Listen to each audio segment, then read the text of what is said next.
மணிசெந்தில் அப்படின்னு ஒரு மண்ணாங்கட்டி ஒன்று நாம் தமிழர் கட்சியில் பொறுப்பாளராக இருக்குது. அந்த பொறுப்பாளர் வாட்ஸ்அப்பில் ஒரு கட்டுரை ஒன்று எழுதி வளமிட்டுருக்கு. அந்த கட்டுரையோட தலைப்பு என்னன்னாக்கா, மிக முக்கியமான வேண்டுகோள் அப்படின்னு ஒரு கட்டுரை எழுதி வளமிட்டுருக்கு. கிட்டத்தட்ட 2 பக்கம் கட்டுரைன்னு வைங்களேன். அதை படித்து பார்க்கும்பொழுது கட்டுரை அப்படின்னு சொல்ல முடியாது, அது ஒரு ஒப்பாரி ஓலம் அப்படின்னு சொல்லலாம். அதை படித்து பார்க்கும் பொழுது நமக்கே மணிசெந்தில் மேலே, சீமான் மேலே, நாம் தமிழர் கட்சி மேலே ஒரு பெரிய இறக்க குணமே வந்துருச்சுன்னு வச்சுங்களேன். ஐயோ, நம்ம ரொம்ப போட்டு அடிச்சிட்டோம் போல் இருக்குது, என்னடா இந்த அளவுக்கு ஒப்பாரி வைக்கிறாங்க, நாம் எதாவது அடித்தா வழி தாங்க வாங்கி போல் இருக்குது, அதனால் கொஞ்சம் ஏறி அடிக்கலாம் அப்படின்னு சொல்லிட்டு நம்மளும் கொஞ்சம் ஏறி அடிச்சிருக்கோம். அதை அடித்ததில் வழி தாங்க முடியாமல் ஐயோ வலிக்குதுன்னு சொல்லி அந்த ஒப்பாரி ஓலங்கள் தான் அந்த 2 பக்க கட்டுரையில் கிடக்கு.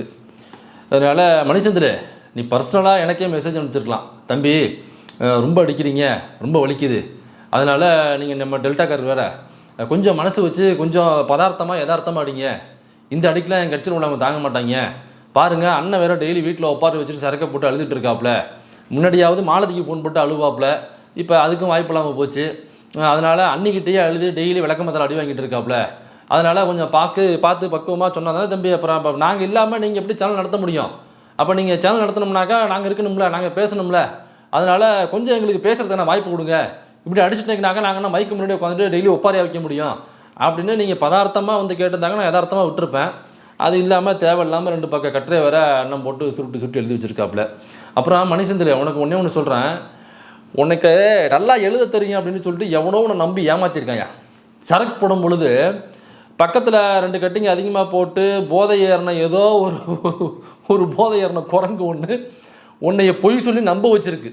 மணிசெந்தில் மாப்பிள்ள, உனக்கு நல்லா எழுத வருது, நீ பயங்கரமாக எழுதுற, நீ எழுதுனதில் திராவிடம் வந்து பதறுது, செதறுது, உதறுது, அவங்க எல்லாம் அவன் எழுத்த கண்டு பயங்கரமாக ஒரு மாதிரி பயந்து போயிருக்காங்க, அதனால் நீ ஒரு கட்டுரை எழுதி விட்டினாக்கா இந்த நம்ம அண்ணனை பற்றி எழுதுகிற ஒட்டுமொத்த இந்த கூட்டம் போட்டு இப்போ அண்ணனை பற்றி பேசிகிட்டு இருக்காங்கல்ல, அது வந்து நிப்பாட்டிடுவாங்க அப்படின்னு யாரோ குடிக்கும் பொழுது உன்னை ஏமாற்றிருக்காங்க. மணிசெந்தில், சத்தியமாக நம்பாத.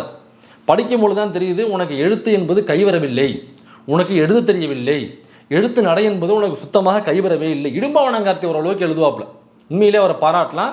அவர் எதிர்கருத்து கொண்டவராக இருந்தாலும் சரி, அவன் கரிகஞ்சி அப்புறம் கண்ணா பிரச்சனை சொல்லி ஆட்டையை போடுறான், அதெல்லாம் ஒரு பக்கம் விமர்சனமாக வச்சாலுமே அவன் எழுதுறதுல ஓரளவு கை திறந்தவன் தான், நல்லாவே எழுதுவான். அதில் உண்மையிலேயே பாராட்டணும் இடும்பாவனங்கார்த்தி. உனக்கு இது எழுத்து வரல மணிசெந்தில், தயவு செஞ்சு அதை கைவிட்டுரு. அதனால் மணிசெந்தில் என்ன ஒப்பாரியை வச்சிருக்காப்புல அப்படிங்கிறதான் இந்த வீடியோவில் நம்ம பார்க்க போகிறோம்.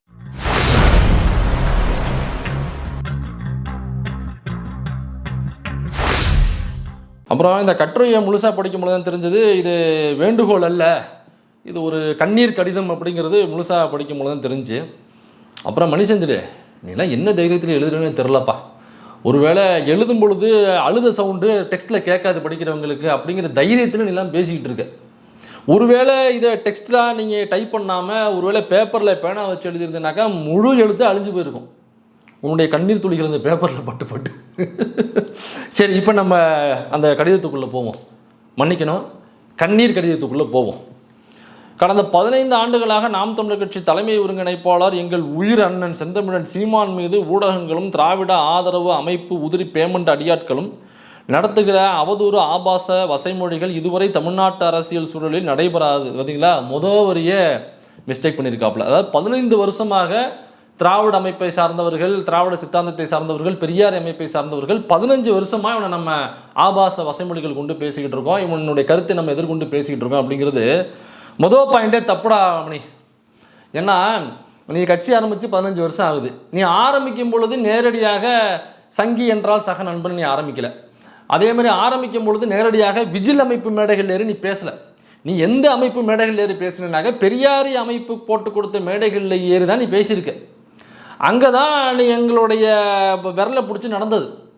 அதாவது நாங்கள் திண்ணையை பிடிச்சி நடக்கும் பொழுது நீங்கள் என்னைய எங்கள் கைவரலை பிடிச்சி நடந்தோன்னு சொல்ல வரேன். சீமானை அப்படி தான் நாங்கள் பழக்கி கூட்டு போனோம். இப்போ 15 வருஷத்துக்கு முன்னாடி நீ கட்சி ஆரம்பிக்கும் பொழுது, பெரியார் அமைப்பில் வந்து கட்சியாக மாறும் பொழுது நாம் தமிழர் கட்சி உன் மேடைகளில் யார் இருந்தார் ராஜா? குருமூர்த்தியும் அர்ஜுனமூர்த்தியும், அப்புறம் அவர் பேர் என்ன மாலு, எப்பா அவர் என்ன இருக்காரா இல்லையா, போயிட்டாரா இல்லைப்பா அந்த ஹாஸ்பிட்டலில் வாய் இழுத்துட்டு போணுச்சு, அவர் இருக்காரா இல்லையான்னு கேட்டேன். இருக்காரா? இல்லை சும்மா கேட்டேன், இருக்காரா இல்லையானாக்கா ஹாஸ்பிட்டலில் இருக்காரா இல்லை வீட்டுக்கு போயிட்டாரான்னு கேட்டேன். அவர் என்னமோ சொன்னா அப்படின்றது அறிஞர் எச் ராஜா, தமிழறிஞர் எச் ராஜா. ஆமாம், அந்த தமிழறிஞர் எச் ராஜா அர்ஜுனமூர்த்தியை வந்து என்னது இப்போ பெருமதிப்பிற்குரிய ஐயா அர்ஜுனமூர்த்தி அப்படின்லாம் சொல்லிட்டு அவரெல்லாம் நீ மேடையில் வச்சுட்டு உங்கள் கட்சி ஆரம்பிக்கல. நீ கட்சியை ஆரம்பிக்கும் பொழுது இந்த மாதிரி பின்னாடி ஃபோட்டோ இருக்குது பாரு, ஒரு பக்கம் ஐயா பெரியாருடைய ஃபோட்டோவோ, இன்னொரு பக்கம் பிரபாகரனுடைய ஃபோட்டோவோ, மேடைகளில் அண்ணன் குளத்தூர் மணி உட்பட பெரியாரி அமைப்பை சார்ந்தவர்களை வச்சுக்கிட்டு தான் நீ உன்னுடைய கட்சியவே ஆரம்பித்த. நீ கட்சி ஆரம்பிக்கும் பொழுது என்ன சொன்ன? அதாவது ஐயா பெரியாரினுடைய கைத்தடி தான் அது வளைந்து எங்களுடைய ஈழத்தில் தலைவர் பிரபாகரன் அவருடைய கையில் துவக்காக மாறுகிறது அப்படின்னு சத்தம் போட்டு அடித்தொண்டையிலேருந்து கபல நாமத்துலேருந்து பேசின அந்த சவுண்டு உனக்கு இன்னும் கேட்கலையா? மறந்துட்டியா ராஜா? அந்த வீடியோ கிளிப் பண்ண போட்டு காமிக்கிறோமா உனக்கு? எங்கள் ஐயா பெரியாரின் கையில் இருந்த வளைந்த கைத்தடிதான் கால ஓட்டத்திலே ஈழ தேசத்திலே என்னுயிர் தலைவன் பிரபாகரன் கையிலே துப்பாக்கியாக நிமிர்ந்தது. என் அன்பு பெரியார் சிந்தித்ததையெல்லாம் செயல்படுத்திய தலைவர். அந்த சமயத்தில் நாங்கள்லாம் எங்ககிட்ட இருந்த சில சில்லறைகளை அங்கே வந்து பார்த்துக்கிட்டு சைதாப்பேட்டையில் அந்த மேடைகளில் பேசும்பொழுது அப்படியே சில்லறைகளை செதற விட்டவன் நானும் ஒருத்தவன். அப்புறமாக அந்த மேடைகளில் பார்த்தோம்னாக்க ஒரு பக்கம் ஹிட்லரும் இன்னொரு பக்கம் ஐயா காளிமுத்து போட்டோம் ஏறினதுக்கு அப்புறம் தான் என்னடா அது ஹிட்லரு காளிமுத்துவா இதுன்னு அது காம்பினேஷன் கருவாட்டு குழம்பு மாதிரி கருவாட்டு சாம்பார்னு சொல்லுவாப்பிலே ஐயா. அதான் அந்த முன் சீட்டில் கையை விட்டாப்பிலே. அவர் பேர் என்னப்பா? மணியரசனா? அதான் கண்டதையும் பேண்டு வைப்பாப்பில் எழுதுறங்கிற பேரில் அவர் தஞ்சாவூர் பஸ் ஸ்டாண்டில் கையை விட்டு சரி விடு அதெல்லாம் பழைய ஞாபகங்கள். அது என்ன செப்பல், அது பேட்டாவா பேராகானான்னு தெரில. அதில் தான் இல்லை ஐயா போட்டு நடந்ததை சொல்கிறேன், நீங்களும் தவறு எடுத்துக்கிடாதீங்க. அப்படியாக நீங்கள் பேசும்பொழுது ஒரு பக்கம் பெரியாரும் இன்னொரு பக்கம் இப்போ பிரபாகரன் அவருடைய ஃபோட்டோவும் போட்டுக்கிட்டு நான் குளத்தூர் மணி உட்பட பெரியாரி அமைப்புகளை சார்ந்தவர்கள் வச்சு கட்சி ஆரம்பித்தேன். அப்போ பெரியாரி அமைப்பை சார்ந்தவர்கள் முழுக்க உனக்கு ஆதரவு தெரிவித்தாங்க. சில வருடங்கள் நீ அப்படி தான் பயணித்தேன். அப்போ அந்த சில வருடங்கள் அவங்க வரைக்கும் எங்களுக்கு பிரச்சனையே இல்லை, அவங்க கூட சேர்ந்து தான் நாங்களும் பயணித்தோம். உன்னை ப்ரமோட் பண்ணிட்டோம் சொன்ன போனோம்னாக்கா. அதுக்கப்புறமா எங்கே மாறுபட்டோம்னாக்கா இந்த மாதிரி ஹிட்லரும் காளிமுத்து ஐயாவும் அதுக்கப்புறம் கொஞ்சம் கொஞ்சமாக உள்ளே ஏறும்போது தான் சந்தேகப்பட்டு கொஞ்சம் ஸ்மெல் பண்ணும்போது உன் மேலே ஒரு மாட்டு மூத்திர வாடை அடிச்சது. ஆஹா, குருமூர்த்தி வந்துட்டு பேருக்கு அவ்வளோ போல் இருக்குது, அதனால் மாட்டு மூத்திர வாடை அடிக்குது, இவன் நேரடியாக நாக்பூரோடைய ஏஜெண்டாக தான் இருப்பான் அப்படிங்கிறதுல தான் நாங்கள் விமர்சனம் போட்டோம். அப்போயுமே நாங்கள் உடனடியாக விமர்சிக்கலை. அப்போ கொஞ்சம் காலம் கழிச்சு தான் நாங்கள் உங்களை விமர்சிக்க ஆரம்பித்தோம். அது வரைக்கும் நாங்கள் யூடியூப் சேனல், எங்களுடைய யூடியூப் சேனலில் ஆரம்ப காலகட்டத்துலேருந்து ஃபாலோ பண்ணுறவங்களுக்கு தெரியும். நம்ம முதல்ல சீமான் அடிக்க ஆரம்பிச்சது ஆரம்பத்தில் மாரிதாஸ் அடித்து தான் வீடியோ போட்டுக்கிட்டு இருந்தோம். சங்கிகளுக்கு எதிராக சமரசம் என்று சமர் செய்து கொண்டு இருந்தோம். அப்போ வீடியோக்குள்ளே சொல்லுவோம், சீமானை அடிக்க ஆரம்பிக்கும் பொழுது சொல்லுவோம், ராஜா நாங்கள் வந்து பிஜேபி கூட சமரசம் இல்லாமல் சமர் செஞ்சுக்கிட்டு இருக்கோம், தேவையில்லாமல் ஆமை குஞ்சுகள் குறுக்கெலும்பு உடச்சிட்டு போயிடாதீங்க அப்படிங்கிற வசனத்தை இதை அப்படியே லிட்டரலாக ஸ்டேட்மெண்ட்டாக டபுள் கோட் பண்ணி சொல்லியிருப்பேன். ஆரம்பத்துலேருந்து நம்ம சேனல் பார்க்குறவங்களுக்கு தெரியும்.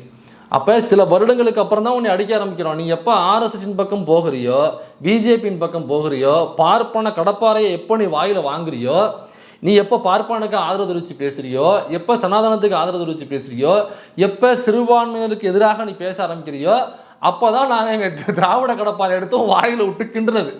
அதற்கு முன்னாடி நாங்கள் உன்னை கிண்டவே இல்லை, உன்னை சீண்டவும் இல்லை. மதர்மம் மனது கூட சொல்லுவாப்புல, நம்ம பெரியாரி அமைப்புகள் செய்த தவறு தான் இது, ஆரம்பத்திலே நம்ம இவனை அடிச்சு விட்டுருந்தோம்னாக்கா எதிர்த்து பேசியிருந்தோம்னாக்கா அவனை நம்மளுடைய எதிராளியாக நம்ம கன்சிடர் பண்ணி நம்ம அவனுக்கு பதில் சொல்லி அப்போவே அவனுடைய கருத்துக்கு எதிர்கருத்து பேசி நம்ம அப்போவே ஆப்பரண்டாக மாறி இருந்தோம்னாக்கா இவன் இந்த அளவுக்கு வளர்ந்துருக்க மாட்டான் அப்படிங்கிறத மனோஜ் அவர்களே சொல்லியிருப்பாப்புல. ரெண்டாவது, இந்த மணி செஞ்சுட்டு இருக்கான் பாருங்க, இவன் ஆரம்பத்தில் ஆகஸ்ட் 20, 2012 அன்னைக்கு அவனுடைய பிளாக்ல எழுதின கட்டுரை இருக்குது. அந்த கட்டுரையுடைய தலைப்பு என்னென்னா, ஐயா பெரியார் அவர்கள் குறித்து அவன் எழுதின கட்டுரை, பெரியாரின் பச்சை தமிழரும் தொடரும் தமிழ் தேசிய முழக்கங்களும் அப்படிங்கிறது ஆகஸ்ட் 20, 2012 அன்னைக்கு அவனுடைய பிளாக்ல எழுதின கட்டுரை. இதே மாதிரி பெரியாரை குறித்து சில கட்டுரைகள் மணிசெந்தில் அவர்கள் ரொம்ப புகழ்ந்து பெரியாரை புகழ்ந்து எழுதியிருக்கிறாப்புல. அதில் சில முத்தாய்ப்பான வரிகளை மட்டும், அந்த முத்துக்களை மட்டும் நான் இப்போ உங்களுக்கு உதிர்க்கிறேன்.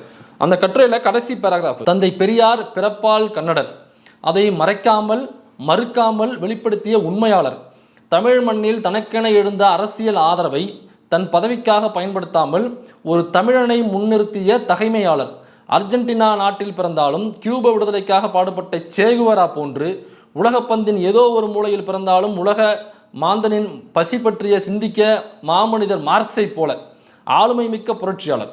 அவரை புறக்கணித்து தமிழ் தேசமோ தமிழ் தேசியமோ இல்லை, மாறாக அவர் வகுத்த பாதையில் தான் தமிழர்கள் இன்றளவும் தனக்கான தேசிய கருத்தியலோடு நடக்கிறார்கள். ஆம், எம் தந்தை பெரியார் கண்டிப்பாக கன்னடனுக்கோ தெலுங்கனுக்கோ மலையாளிக்கோ அல்ல, தெரில, கடைசியிலே சீமானை பற்றி பேசியிருக்காப்புல, எதுவும் தெரில. ஏதோ உள்குத்தா இருக்கும் போல் இருக்கு, மலையாளிக்கன்னு சேர்த்து ஒரு மிதிச்சிருக்காப்புல. அதனால் பெரியாரை பற்றி பேசிய இந்த வாய் தான் இன்னைக்கு என்ன பேசுனாக்க இந்த கட்டுரையில் ஈவேரா என்று பேசியிருக்கிறது. எது? பெரியாரை பற்றி புகழ்ந்து கட்டுரை எழுதிய இதே வாய் இன்னைக்கு ஈவேரா என்று பேசியிருக்கிறது.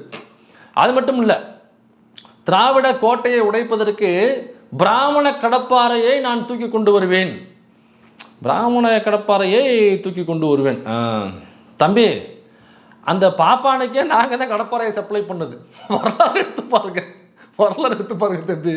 பிராமண கடப்பாறையை விட பெரியாருடைய அரைஞான் கயிறுக்கு வலு அதிகம். வரலாறு படித்து பார்த்தீங்கன்னா நான் சொல்கிற பஞ்சன் உனக்கு புரியும்னு நினைக்கிறேன். எதிர்கருத்து வைக்கிறார் என்ற ஒரே காரணத்திற்காக காசு வாங்கி கொண்டு கருத்தியல் அடியாட்களால் திட்டமிட்டு நிகழ்த்தப்படுகிற கலவரம். வேண்டா, காசு வாங்குறத பற்றிலாம் நீங்கள் பேசலாமாடா? இந்த வரியை படிக்கும் பொழுது உன் கட்சிக்காரனே 9 துவாரங்களையும் ஓப்பன் பண்ணிவிட்டு சிரிச்சுட்டு கிடப்பான்.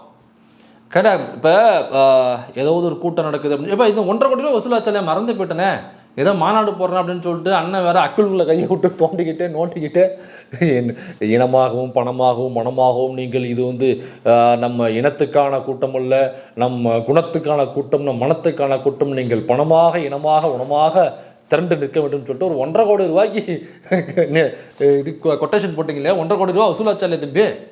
1.5 கோடி ரூபா ஒரு மாநாடு போடுறதுக்கு உங்களுக்குல தமிழ் தேசியம், நாங்கள் எளிமையான தமிழ் தேசிய பிள்ளைகள்.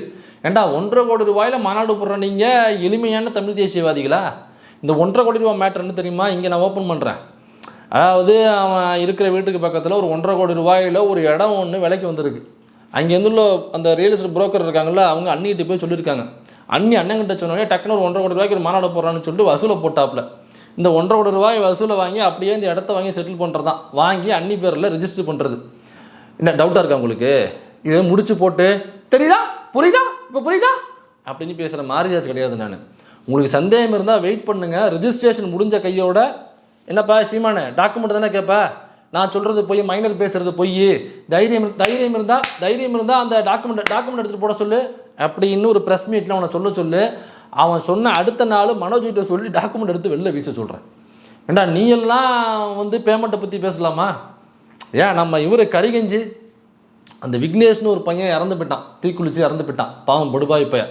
இந்த சீமான் என்கிற ஒரு பாலியல் பொறுக்கி அங்கே ஈழத்தில் சண்டை உச்சத்தில் நடக்கும் பொழுது இவன் உச்சத்தில் மதுரையில் அக்கா விஜயலட்சுமி கூட ரூம் போட்டு தங்கியிருந்தான். அது அக்கா விஜயலட்சுமி அவர்களே வீடியோ பேசும்போது சொன்னாங்க, உச்சத்தில் இருக்கும்பொழுது இவன் அங்கே உச்சத்தில் என் கூட இருந்தான் அப்படின்னு அவங்களே வீடியோ போட்டு சொன்னாங்க.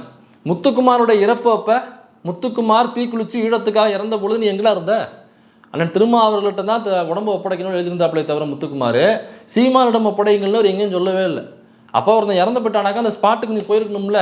உண்மையிலே ஈழ ஆதரவாளராக இருந்தால் எவ்வளோ பெரிய வேலையாக இருக்கட்டுமே, எவ்வளோ பெரிய உச்சத்தில் நீ மதுரையில் ரூம் போட்டிருந்தாலுமே கபால்னு எடுத்து வேட்டியை கட்டிக்கிட்டு கிளம்பிங்க வந்துருக்கணுமா இல்லையா? முத்துக்குமாரோட இறப்புக்கு, முத்துக்குமாரோட இறப்பு நடந்த பொழுது அண்ணன் திருமா உட்பட இங்கே உள்ள போராளிகள் உட்பட எல்லா பெரியார் அமைப்புகளை சார்ந்தவங்களும் அங்கே போய் நின்னாங்கல்ல. நீ எங்கே போய் நின்ன? உனக்கு எங்கேயாவது நின்றுருக்கும், அதனால் நீ எங்கேயாவது போய் நின்றுருப்ப. நீ எல்லாம் பேசலாமா காசு வாங்குறாங்கன்னு சொல்லிட்டு அந்த இவனுடைய பேச்சை கேட்டு இறந்து போன தம்பி விக்னேஷ் மன்னாருடைய எங்கள் ஊருக்காரன் அந்த பையன் படுபாவை பையன் பேச்சை கேட்டு இவன் ஏதாவது உண்மையான போராளின்னு நினச்சிட்டு அந்த பையன் தீக்குளிச்சு இறந்து போயிட்டான் காவிரி நதி பிரச்சனைக்காக. அந்த பையனுக்கு மணிமண்டபம் கட்டுவேன் அப்படின்னு சொல்லிட்டு இவனுடைய உத்தரவாதம் கொடுத்துருக்கான். யார்? விக்னேஷ் அம்மா கிட்ட. மன்னார்குடியில் நல்ல இடமா பார்த்து நம்ம கட்டுவோம் அப்படின்னு சொல்லி அதை வச்சு 1 கோடி ரூபா ஆட்டையை போட்டான். 1 கோடி ரூபா ஆட்டையை போட்டியில் அந்த குடும்பத்துக்கு ஏதாவது கொடுத்தியா? மணிமண்டபம் கட்டினியா? இடம் பார்த்தியா? வாங்கினியா? அந்த பையனுக்கான நினைவிடம் ஏதாவது நீ கட்டினியா? முதல்ல எதுவுமே கட்டல. சரி, அவருக்காக வசூல் பண்ண காசு எங்கே போச்சு? அது மட்டும் இல்லை, இந்த கரிகஞ்சி சீமான ஒரு பக்கம் வசூலை போட்டது இருக்கட்டும், இந்த கரிகஞ்சி அவன் தம்புக்கு ஒரு ஆட்டையை போட்டிருக்காயா. அந்த விக்னேஷனுடைய அம்மாவுக்கு கண்ணில் ஏதோ பிரச்சனை இருந்திருக்கு. அப்போ பேசும்போது சொல்லியிருக்காங்க, தம்பி கண்ணில் லைட்டாக பிரச்சனை இருக்குது, ஹாஸ்பிட்டலுக்கு ஏதோ அப்பாயின்மெண்ட் ஃபிக்ஸ் ஆகிருக்கு, நான் போகணுன்னு சொல்லிட்டு அவங்க சொல்லியிருக்காங்க. அரசு மருத்துவமனையில் எங்கேயும் போய் பார்க்கறதா சொல்லியிருக்காங்க. இதை பயன்படுத்திக்கிட்டு சரி அண்ணனே ஆட்டையப்படும் பொழுது தம்பி அம்மா பக்கம் கொஞ்சம் ஆட்டையப்படணும்னு சொல்லிட்டு இவன் ஏதோ தங்கச்சி கல்யாணம் வச்சுருப்பாம்பல் இருக்குது, அதுக்கு கொஞ்சம் காசு தேவைப்பட்டிருக்கு, அந்த கண் ஆப்ரேஷனுக்கு காசு தேவைன்னு சொல்லிட்டு இவன் ஆட்டையை போட்டிருக்கான் சில கோடி ரூபாயில். நான் சொல்கிறது பொய் இல்லை. இறந்து போன விக்னேஷனுடைய அம்மாவே இதை சொல்லியிருக்காங்க, அதை நீங்களே கேளுங்க.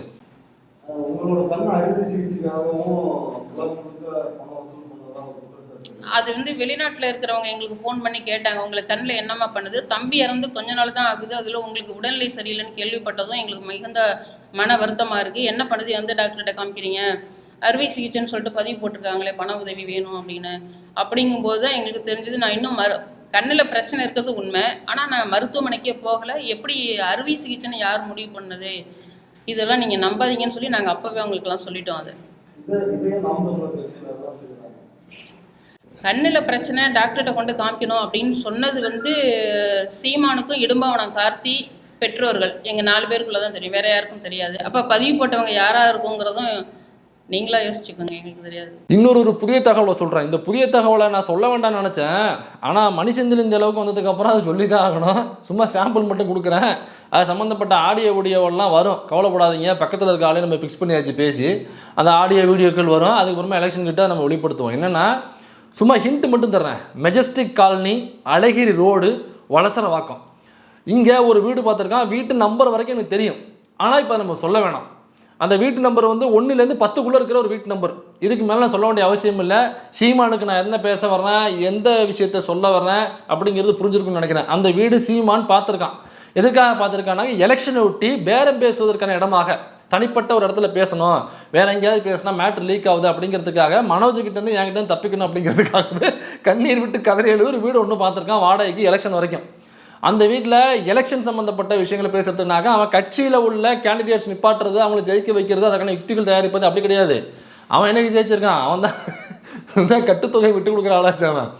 அவன் இந்த டம்மி கேண்டிடேட்ஸ் போடுறது, அல்லது போட்ட கேண்டிடேட்டை வாபஸ் வாங்குறது, போட்ட கேண்டிடேட்டை மாற்றி அந்த கேண்டிடேட் அங்கேயும் இந்த கேண்டிடேட் இங்கேயும் மாற்றி போட்டு மற்ற கட்சிகள் பணம் பெறுவது, பணம் கொடுக்காத கட்சினாக்கா ஸ்ட்ராங் கேண்டிடேட்டை இறக்கணும்னு சொல்லி மிரட்டுறது, இப்படியாப்பட்ட பிளாக்மெயில் அரசியலை பண்ணுவதற்காக அந்த மெஜஸ்டிக் காலனி, அழகிரி ரோடு, வலசரவாக்கம் 1லேருந்து 10க்குள்ள நம்பர் உள்ள வீடு இதை எடுத்திருக்கேன்டா. நீ எங்களை பார்த்து பேமெண்ட் ஆளு, காசு வாங்கிட்டு பேசுகிறான், நீங்களாம் அதை பற்றி பேசுகிறதுக்கு உனக்கு முதல்ல என்ன தகுதி இருக்குன்னு நான் கேட்குறேன். குறிப்பாக அரசியலுக்கு முற்றிலும் சம்பந்தமில்லாத அண்ணன் சீமான் அவர்களது குடும்ப பெண்கள் மீது திட்டமிட்டு நடத்தப்படும் அவதூறு ஆபாச மொழிகள் இதுவரை எந்த அரசியல் தலைவர்கள் மீதும் நிகழ்த்தப்படாத உச்சபட்ச வன்முறை. ஏண்டா நான் திரும்ப தான் இதெல்லாம் கேட்டால் அவங்க கட்சிக்காரனே உந்து சிரிப்பான, ரூம் போட்டு உட்காந்து சிரிப்பான, சரக்கு போட்டு நல்லா கஞ்சா வெளுத்துட்டு சவுக்கு சங்கர் மாதிரி சிரிச்சுட்டே இருப்பாங்க இதெல்லாம் வீடியோ போட்டு.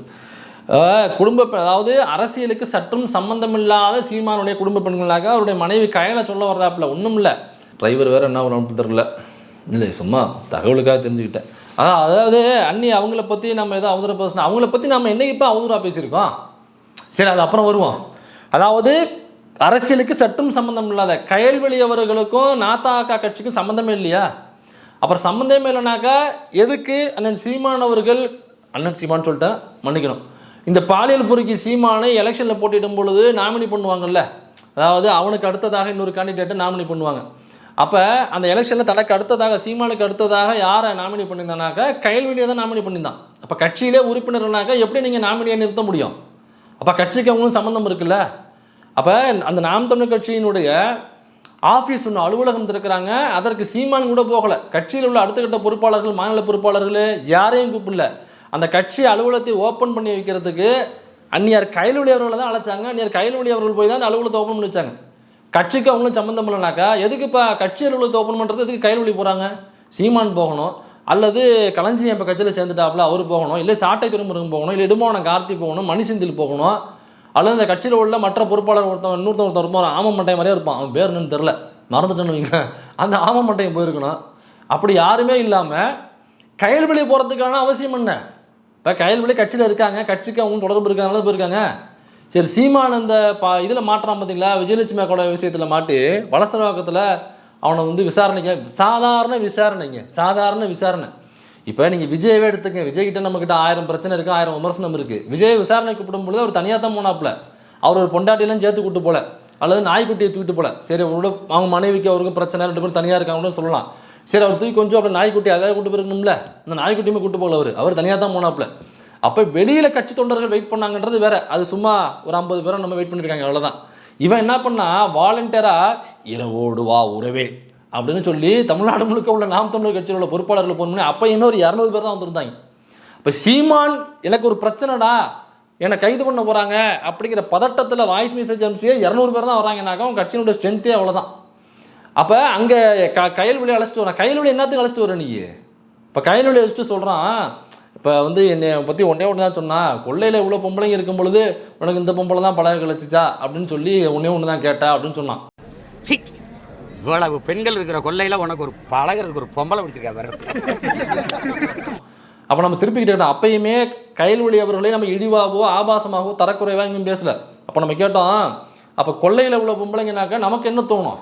இப்போ எங்கள் ஊர்லாம் கொள்ளை அப்படின்னாக்கா சில ஊரில் காணின்னு சொல்லுவாங்க, நிலத்தை காணி அப்படிம்பாங்க. சில ஊரில் கயனி அப்படிம்பாங்க, கலனிம்பாங்க வயலை. எங்கள் ஊர்லலாம் வந்து கொள்ளைன்னு தான் சொல்லுவாங்க. எங்கே போகிறப்ப கொள்ளைக்கு போகிறேன்னாக்கா வயலுக்கு போகிறேன்னு அர்த்தம். இப்போ கொள்ளையில் இவ்வளோ பொம்பளைங்க இருக்கிறாங்க, அதை விட்டுட்டு ஏன் இந்த பொம்பளை விட பழகினாக்கா, அப்போ கொள்ளைனாக்கா வயலில் வேலை வர்ற அந்த விவசாய கூலிகள் இருக்காங்கல்ல, இப்போ அந்த பெண்கள் அவ்வளோ பெண்கள் இருக்கும்போது தான் நமக்கு புரிய வரும். அது எப்படி ஒருத்தனால பேச முடியும்? கொள்ளையில் உள்ள பொம்பளைங்கனாக்கா சரி, அந்த கொள்ளைனாக்கா வேற என்ன கொள்ளை, வீட்டுக்கு பின்னாடி உள்ள கொள்ளை தோட்டம், அப்போ அந்த கொள்ளையில் வேலை செய்ய வர விவசாய கூலிகள், அப்போ அந்த பெண்கள் எல்லாம் உங்களுக்கு ஆபாச பொருள் உங்களுக்கு அப்படின்னு தான் கேள்வி எழுப்பணுமே தவிர, அந்த அக்காவை தனிப்பட்ட முறையில் நம்ம யாரையும் அந்த கயல்வழி அவர்களை தனிப்பட்ட முறையில் ஆபாச தாக்குதல் யாரும் பண்ணல. என்னக்கா அவங்க ஆக்சுவலாக சொல்லியிருக்க மாட்டாங்க அந்த விஷயத்த, இவன் சொன்னதாக அங்கே பதிவு பண்ணுறான், சும்மா அதை காமெடி பண்ணுறாப்லையா. Serious matter. எங்கள் வீட்டில் ஒன்றும் பிரச்சனை இல்லையே.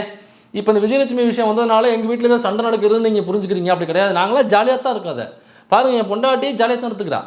வேறு யாராவது பொம்பளை போய் பழகடா அப்படின்னு சொல்லிட்டு அவளை எனக்கு பர்மிஷன் தர்றா. அப்படி இருக்கும் பொழுது எங்கள் வீட்டில் ஒன்றும் சண்டையே இல்லையா அப்படின்னு சொல்கிறதுக்காக தான் மனைவியே அங்கே இழிவுபடுத்திட்டு இருக்கான். என் பொண்டாட்டியே அனுப்பிச்சு வைப்பா அப்படின்னு நம்ம பேசிகிட்டு இருக்கான்னு நம்ம சொன்னோமே தவிர, அவங்கள தனிப்பட்ட முறையில் நம்ம இழிவு செய்து எங்கேயும் பேசவும் இல்லை. அதுலேயும் என்னன்னாக்கா, அவங்க மேடையில் பேசும் பொழுது அந்த பிசுறு மசுறு மேட்ரு வரும்பொழுது, இந்த பிசுறு இந்த ஆடியோக்கள் வரும்பொழுது தான் எனக்கு ஃபேன்ஸ் ஃபாலோவர்ஸ் அதிகமாக கூடினாங்க. ஏண்டா செருப்பு எடுத்து பிஏ அடிச்சிருக்கணும், செருப்பு எடுத்து பிஏ அடிச்சிருக்கேன்னாக்கா, இந்த விஜயலட்சுமியோடைய விஷயம், அக்கா விஜயலட்சுமியோடைய விஷயம் வருது, அது பயங்கர வைரல் ஆகுது. அப்புறம் அந்த பிசுறு இந்த மேட்டர்லாம் வருது. அப்புறம் அந்த நித்யானந்தா சம்மந்தப்பட்ட ஒரு விஷயம் வருது. நித்யானந்தாவை பற்றி பேசும்பொழுது சாட்டை திருமணுக்கு இந்த ஆடியோ அனுப்பிச்சிருக்கான். நித்யானந்தா வந்து இந்த மாதிரி அவன் பண நகையை வச்சுருக்கலாம், நகை நிறையா வச்சுருக்கலாம், பொருளாதாரம் அவன்கிட்ட அதிகமாக இருக்கலாம், இடம் அவன்கிட்ட அதிகமாக இருக்கலாம், எனக்கு அதெல்லாம் பிரச்சனை இல்லைடா. ஆனால் அவனை சுற்றி அந்த பிகர்கள், அந்த பிகர்கள், அந்த செப்பான பிகர்கள் இருக்குது பார்த்தீங்களா, அந்த ஃபாரின் பிகர்கள், அதான்டா அந்த மாதிரி நினச்சாக்கான பாரு. பணக்காரனாக இருக்கிறது எனக்கு பிரச்சனை இல்லை, நகை போட்டுக்கிறது தங்க டாக்டர் உட்காரலாம் எனக்கு பிரச்சனை இல்லை. ஃபிகர்களோட இருக்கு, அதுதான் எனக்கு வெறுப்பாக இருக்குது. நல்ல நல்ல ஃபிகராக இருக்குது, அது வெள்ளக்கார ஃபிகர்களாக வச்சுருக்கான், அதுதான் வெறுப்பாக இருக்குது. வலி தொடச்சிக்கடா மொகரக்கட்டையை பாரு, மொகரக்கட்டையை நல்லா இந்த விளக்கம்பத்துக்கு பட்டு கொஞ்சமானு கேட்பாங்க, அந்த மாதிரி ஈன்னு இழிக்குது மொகரக்கட்டை. இப்போ யார் பெண்களை இழிவுபடுத்துகிறானாக்கா, இவன் தான் பெண்கள் இழிவுபடுத்திட்டு இருக்கான். அரசியலுக்கு சட்டம் சம்மந்தம் இல்லைனாக்கா எதுக்கு கயல் அவர்களுடைய பெயரை நாமனி அதுக்கு போடுற? கயல் அவர்கள் எதுக்கு போயிட்டு அலுவலகத்தை ஓப்பன் பண்ணி வைக்க போகிறாங்க? எதுக்கு நீ ஸ்டேஷனுக்கு போகும்போது எதுக்கு அவங்கள கூப்பிட்டு வர்ற? இல்லைங்க அவங்க அட்வொகேட்டு, அதனால் அவங்க அட்வொகேட் ஆகுங்க, நான் அவ்வளோ பெரிய அட்வொகேட் ஆகுங்க. இப்போ எத்தனை வழக்குகளை வாதாடி பெரிய வெற்றி கண்டிருக்காங்க, எவ்வளோ பெரிய வழக்குகளை குறுக்கு விசாரணை பண்ணி குறுக்களம் உடைச்சிருக்காங்க அவங்க. இப்போ எதுக்கு கூப்பிட்டு வர? கட்சியில் இருக்காங்க, பொறுப்பில் இருக்காங்க, ஏதோ ஒரு பொறுப்பு போட்டு கொடுத்துருக்காங்க, கட்சியில் உறுப்பினராக இருக்காங்க. அப்போ கட்சிக்கும் அவர்களுக்கும் சம்மந்தம் உண்டு. இப்போ கட்சிக்கும் அவர்களுக்கும் சம்மந்தம் இல்லைங்கிறத மணி நான் திரும்ப சொல்கிறேன், போதையை போட்டினாங்க 2 கட்டிங்க அதிகமாக போட்டு போய் தூங்கிடு. தேவையில்லாமல் அந்த எழுதுறான்னு முயற்சி பண்ணி பக்கத்தில் உள்ளவன் போதைக்கு நீ ஊருகாவா ஆகாத. உன்னை எவனோ மண்டைகளை வர உனக்கு எடுத்து வரல, உனக்கு எழுத தெரில. திரும்பவும் சொல்கிறேன், நீ ஒரு தற்குறித்தனமாக எழுதி வச்சுருக்க. திரும்ப திரும்ப என்னன்னாக்கா ஒரு 10 பேராகிராஃப் எழுதியிருக்காங்க. மொதல் பேராகிராஃபே திரும்ப காப்பி பேஸ்ட்டு ஒரு 10 காப்பி பேஸ்ட் போட்டிருக்கான்.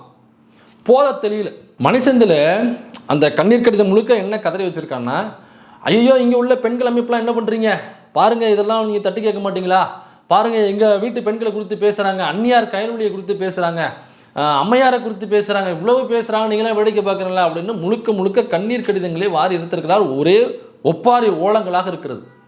ஏன் உனக்கு தைரியம் இல்லையா, நீ கேட்க மாட்டியா? சரி, இப்போ இவங்க கட்சியில் உள்ள பெண்களை குறித்து யார் பேசுகிறாங்கன்னு பார்ப்போமா? வெளியில் உள்ளவங்க யாராவது நாம் தமிழர் கட்சியில் உள்ள பெண்களை குறித்து இழிவாக ஆபாசமாக என்னைக்காவது நம்ம பேசியிருக்கோம் வீடியோவில்? அது அக்கா காளியம்மாளாக இருக்கட்டும் அல்லது இந்த கட்சியில் உள்ள மற்ற பெண் பொறுப்பாளராக இருக்கட்டும், யாரையாவது குறித்து நாம் ஆபாசமாக பேசியிருக்கிறோமா? அக்கா காளியம்மாளை பிசுறுன்னு சொன்னது யார்? யாருப்பா பிசுறுன்னு சொன்னது? விடுங்க, விட்டுட்டு வேற பாருங்க. ஒரே ஒரு பிசுறு இருக்கு, காளியம்மா. ஒரே ஒரு பிசுறு இருக்கு, காளியம்மா. அந்த கட்சியில் உள்ள மற்ற பெண் பொறுப்பாளர்களை குறித்து 1000 ஆண் நண்பர்களோட இவளுக பழகுவாளுக, ஆனால் நாம் எதுவும் செய்யக்கூடாதா அப்படின்னு அந்த கட்சியில் உள்ள பெண் பொறுப்பாளர்களை இழிவாக தரக்குறைவாக அவருடைய நடத்தை குறித்து ஆபாசமாக பேசினது யாரு? நாங்களா பேசணும்? சுத்த பைத்தியம், பிடிக்காது. இவளுக்கு ஆயிரத்துக்கா நண்பர்களை வச்சுக்கலாம், பேசிக்கலாம், சுத்தலாம். ஒரு இதை வச்சுக்கிட்டு அவரை போட்டு கண்ணியா முற்போக்குங்கிற பேர். இவளுக்கு ஆயிரத்துக்கா நண்பர்களை வச்சுக்கலாம், பேசிக்கலாம், சுத்தலாம். கட்சியில் உள்ள பெண் பொறுப்பாளர் அப்படி பேசுகிறாங்கன்னு சொல்லிட்டு நாம பேசினோம்ல, அதை எடுத்துக்கிட்டு மேடை போடுறான் எங்க வள்ளுவர் கோட்டத்தில்.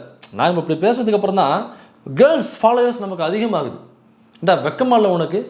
கேர்ள்ஸ் ஃபாலோவர்ஸு விஜயலட்சுமி விஷயத்துக்கு அப்புறம் இந்த மாதிரி பாலியல் குற்றவாளி 7 முறை கருக்கலைப்பு செஞ்சான் அப்படிங்கிற குற்றச்சாட்டை சுமத்த ஃபேன் ஃபாலோயர்ஸ், அவரை பின்தொடர்கிற பெண்கள் இவர் 7 முறை கருக்கலைப்பு செஞ்சுருக்காரு, காலையிலே 8 மணிக்கே போதையை போட்டு அந்த அலுவலகத்துக்கு உதவி தேடி வந்த அந்த நடிகையை வலுக்கட்டாயமாக பாலியல் உணர்வு செஞ்சுருக்கிறாரு அப்படின்னு அந்த அக்கா குற்றச்சாட்டு வச்சுல்ல. அது மட்டும் இல்லை, அவங்களுடைய மாதவிடாய் காலத்தில் கூட விடாமல் விரட்டி இவன் பாலியல் வேட்டையாடி இருக்கான் அப்படின்னு அந்த அக்கா சொன்ன குற்றச்சாட்டு இருக்குல்ல. இதையெல்லாம் பார்த்துட்டு இவர் ஒரு பெரிய பயங்கரமான பர்ஃபார்மரு, இவர் ஒரு ஜானி சின்ஸு, அப்படியே விடிய இவர் பேசிக்கிட்டே இருப்பார், இவர் ஒரு பேச்சு பிரியரு, அவர் அசகாய சூரியர் இவர் அப்படின்னு ஃபேன்ஸ் ஃபாலோயர்ஸு இதை பார்த்துட்டு அதிகமாயிட்டாங்களாம். இது ஃபேன்ஸ் ஃபாலோயர்ஸுங்கிறது தனிப்பட்ட அந்த கட்சியில் உள்ள நபர்களை மட்டும் நான் சொல்லலை, அல்லது இவருடைய பின்பற்றுகிற ஏதோ வீடியோ பார்க்குற பெண்களை மட்டும் சொல்லலை, தமிழ்நாட்டில் உள்ள அனைத்து பெண்களையும் அசிங்கப்படுத்துகிறான், இழிவுபடுத்துகிறான். இவ்வாறு ஒருத்தவன் ஒரு குற்றச்சாட்டு சுமத்தப்பட்டுச்சுனாக்கா, குற்றச்சாட்டு சுமத்தி அவன் நல்லவனா கெட்டவனாங்கிறது வேற, அந்த குற்றச்சாட்டு உண்மை என்று நம்பி இங்கே உள்ள ஃபேன்ஸ் கேர்ள்ஸ் ஃபேன்ஸ் ஃபாலோவர்ஸாக அதிகமாகறாங்க அப்படின்னாக்கா, அப்போ தமிழ்நாட்டில் உள்ள பெண்களை என்னவா நினைக்கிறேன்?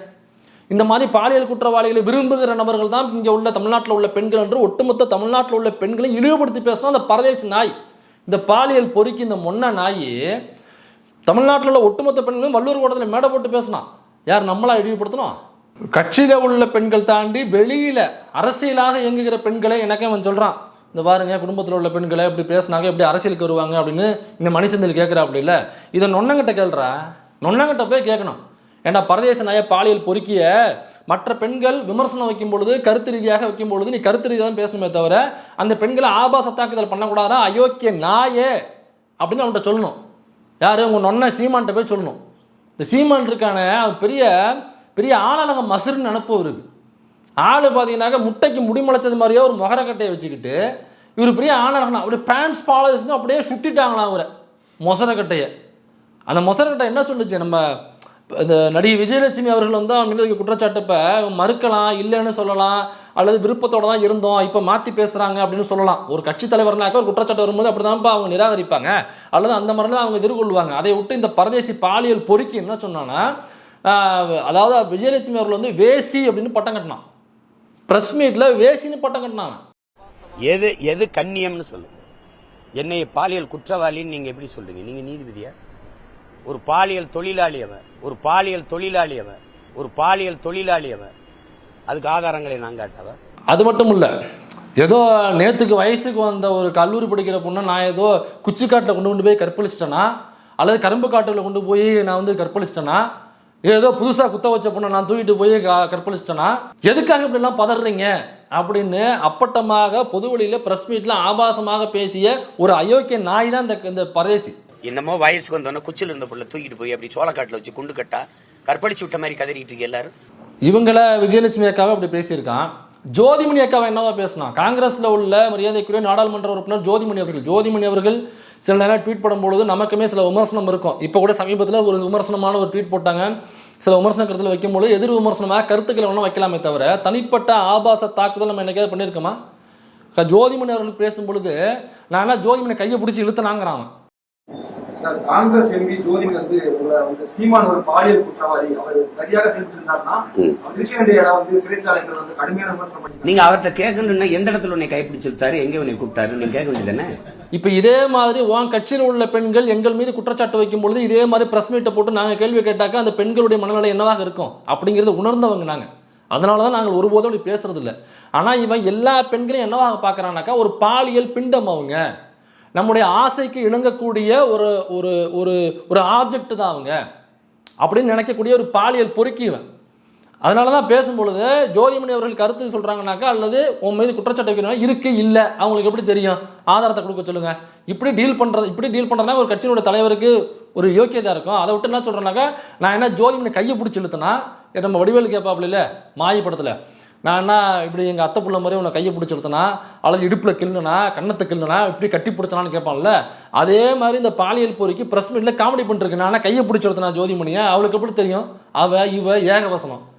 அது மட்டும் இல்லை, அக்கா வீரலட்சுமி அவர்கள் இதே மாதிரி குற்றச்சாட்டு வைக்கும் பொழுது இந்த பரதேசி நான் என்ன கேட்குறான், வீரலட்சுமினா தொடத்தள்ளி இருப்பாளா?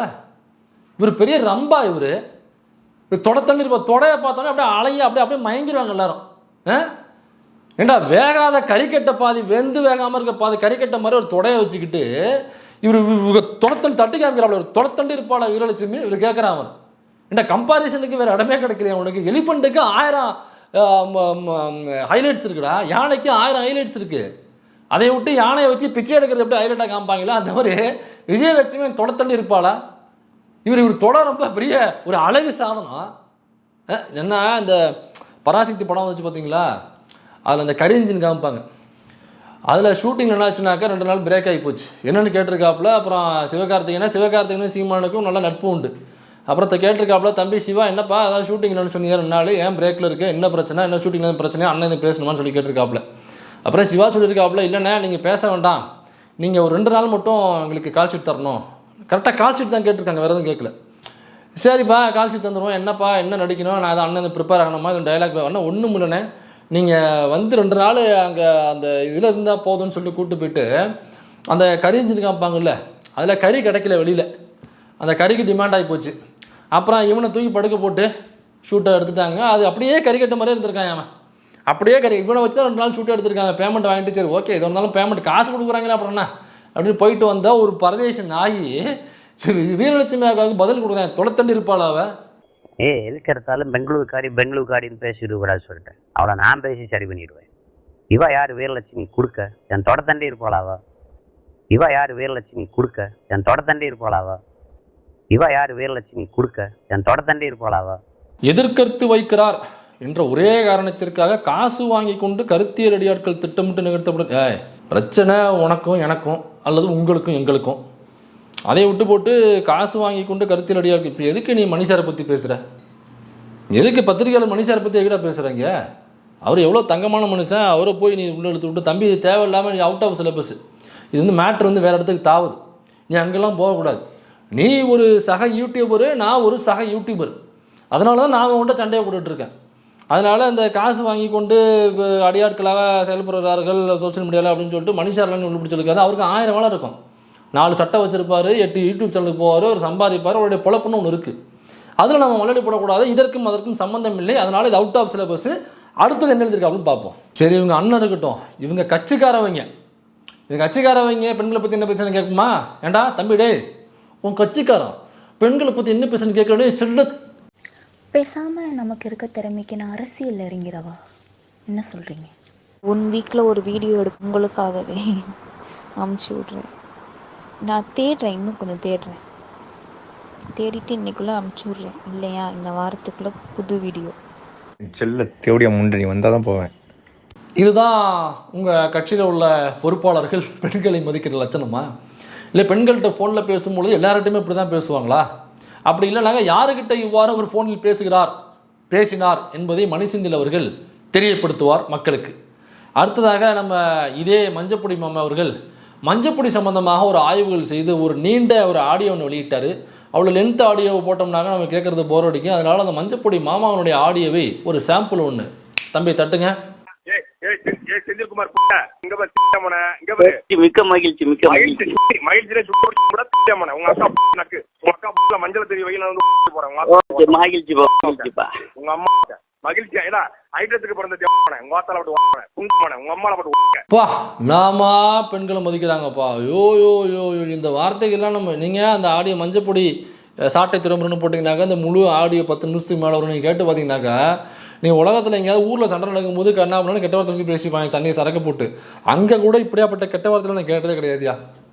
இன்னமும் எனக்கு விளங்காதுனாக்கா எதுக்கு அங்கே போய் எதுக்கு மஞ்சப்பொடி தடவை போனா அப்படிங்கிறத இன்னமும் எனக்கு விளங்கல. அது சித்த வைத்தியப்படி ஏதாவது முறையாக இருக்குமா, அல்லது அதில் அந்த 64 கலைகளில் இது ஒரு கலையா, மஞ்சப்பொடியை தடவிட்டு அப்படிங்கிறது ஒரு கலையா, இல்லை வேறு ஏதாவது புதுசாக ஆய்வுகள் செஞ்சு கண்டுபிடிச்சிருக்கானா அந்த மஞ்சப்பொடியை தடவுவதன் மூலமாக, இல்லை அண்ணன் ஏதாவது மஞ்சப்பொடியை வச்சு இப்படி ஒரு வைத்தியம் செய்யலாம், அல்லது அந்த சமயத்தில் இந்த மாதிரி மஞ்சப்பொடியை பயன்படுத்தினோம்னாக்கா நோய் எதிர்ப்பு சக்தி அதிகமாக இருக்கும், இது வந்து சித்த மருத்துவர்கள் சொல்லியிருக்காங்க, அல்லது நம்முடைய பாட்டா முப்பாட்டம் யாராவது ஒருத்தன் எழுதி வச்சிருக்கான் இதில் அப்படின்னு அண்ணன் கண்டுபிடிச்சி அதை இவனுக்கு செலுத்தி அதன் மூலமாக அந்த மஞ்சப்பொடி மேட்ரு ஒத்துச்சா நமக்கு தெரியல.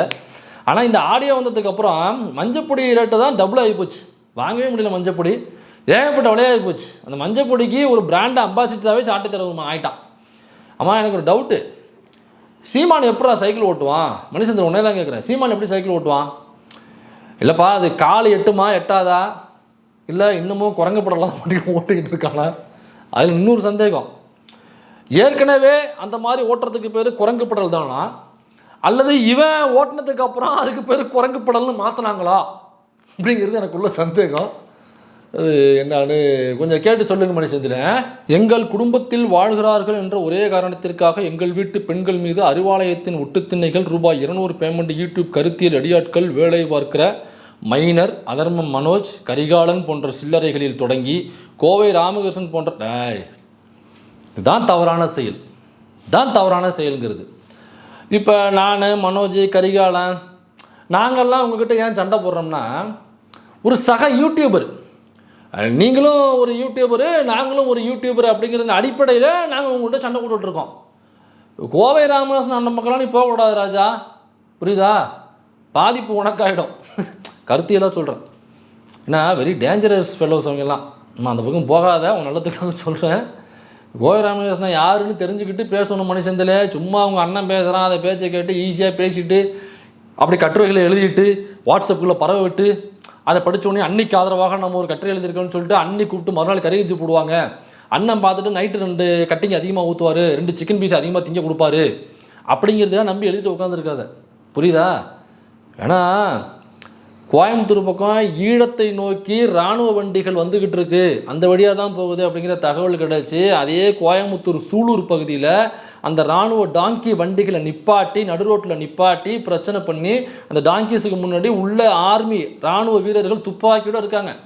துப்பாக்கி முன்னாடி நெஞ்சை காமிச்சு நின்று அந்த டாங்கீஸில் ஏறி டாங்கிக்குள்ளே உள்ள அங்கே இருந்த துப்பாக்கிகள் மற்றும் அந்த வெடிப்பொருட்கள், அது சம்மந்தப்பட்ட தோட்டாக்கள், அந்த இராணுவ ஆயுதங்கள் எல்லாத்தையும் தூக்கி வெளியில் தூக்கி வீசினாங்க. வண்டி போக விடாமல் மறைச்சி ரகலைகள் பண்ணி வண்டி அங்கேயே நிப்பாட்டின குரூப்பு தான் நான் கோவை ராமகிருஷ்ணனுடைய குரூப்பு. அதனால் ஏதோ நொன்னன் சொல்கிறான் அப்படியே ப்ரெஸ் மீட்டில் பேசுகிறான், நாமளும் எழுதி விட்டு பெரிய வீரன்னு பேர் வாங்கிக்கலான்ட்டு இதெல்லாம் எழுதிக்கிட்டு இருக்காரு, சரியா? ஏன்னா ஏற்கனவே இதே மாதிரி உங்கள் நொன்னன் சொல்கிறத கேட்டு நம்ம ஐபிஎஸ் வருண்குமார் அவர்கள் அவருக்கு எதிராக நிறைய சோஷியல் மீடியாவில் எழுதினவங்க இன்றைக்கி எங்கே இருக்காங்கன்னு தெரியல, சரியா? அவருக்கு எதிராக போஸ்ட் போட்டவங்க இன்றைக்கி அவங்கள பற்றின போஸ்ட் எங்கேயாவது ஒட்டி இருக்குமோ அப்படின்னு நமக்கு சந்தேகமாக இருக்குது. அவங்க என்ன ஆனாங்க ஏதாங்கன்னு தெரில. அண்ணன் சொல்லிட்டு போய்டுவாப்புல, பாதிப்பு உங்கள் பக்கம் தான் வரும். அதனால் இல்லை, கருத்தியலாக சட்ட ரீதியாக சொல்கிறேன். வேணா இப்படி வேணால் பஞ்ச் டைலாக் வேணால் அவங்க அண்ணனை பற்றி பேசுறது நல்லாயிருக்கும். கொத்தோடு போனாலும் கெத்தோடு இருப்பான்டா எங்கள் அண்ணன், இல்லையா? சமையல் அந்த பெஞ்சு, கொத்தோடு போனாலும் கெத்தோடு இருப்பான்டா எங்கள் அண்ணன். ஆனால் அதை பாருங்கள், அந்த கொத்துக்கும் கெத்துக்கும் ஒரு கால் மிஸ்ஸிங்கு. உங்கள் அண்ணனுக்கு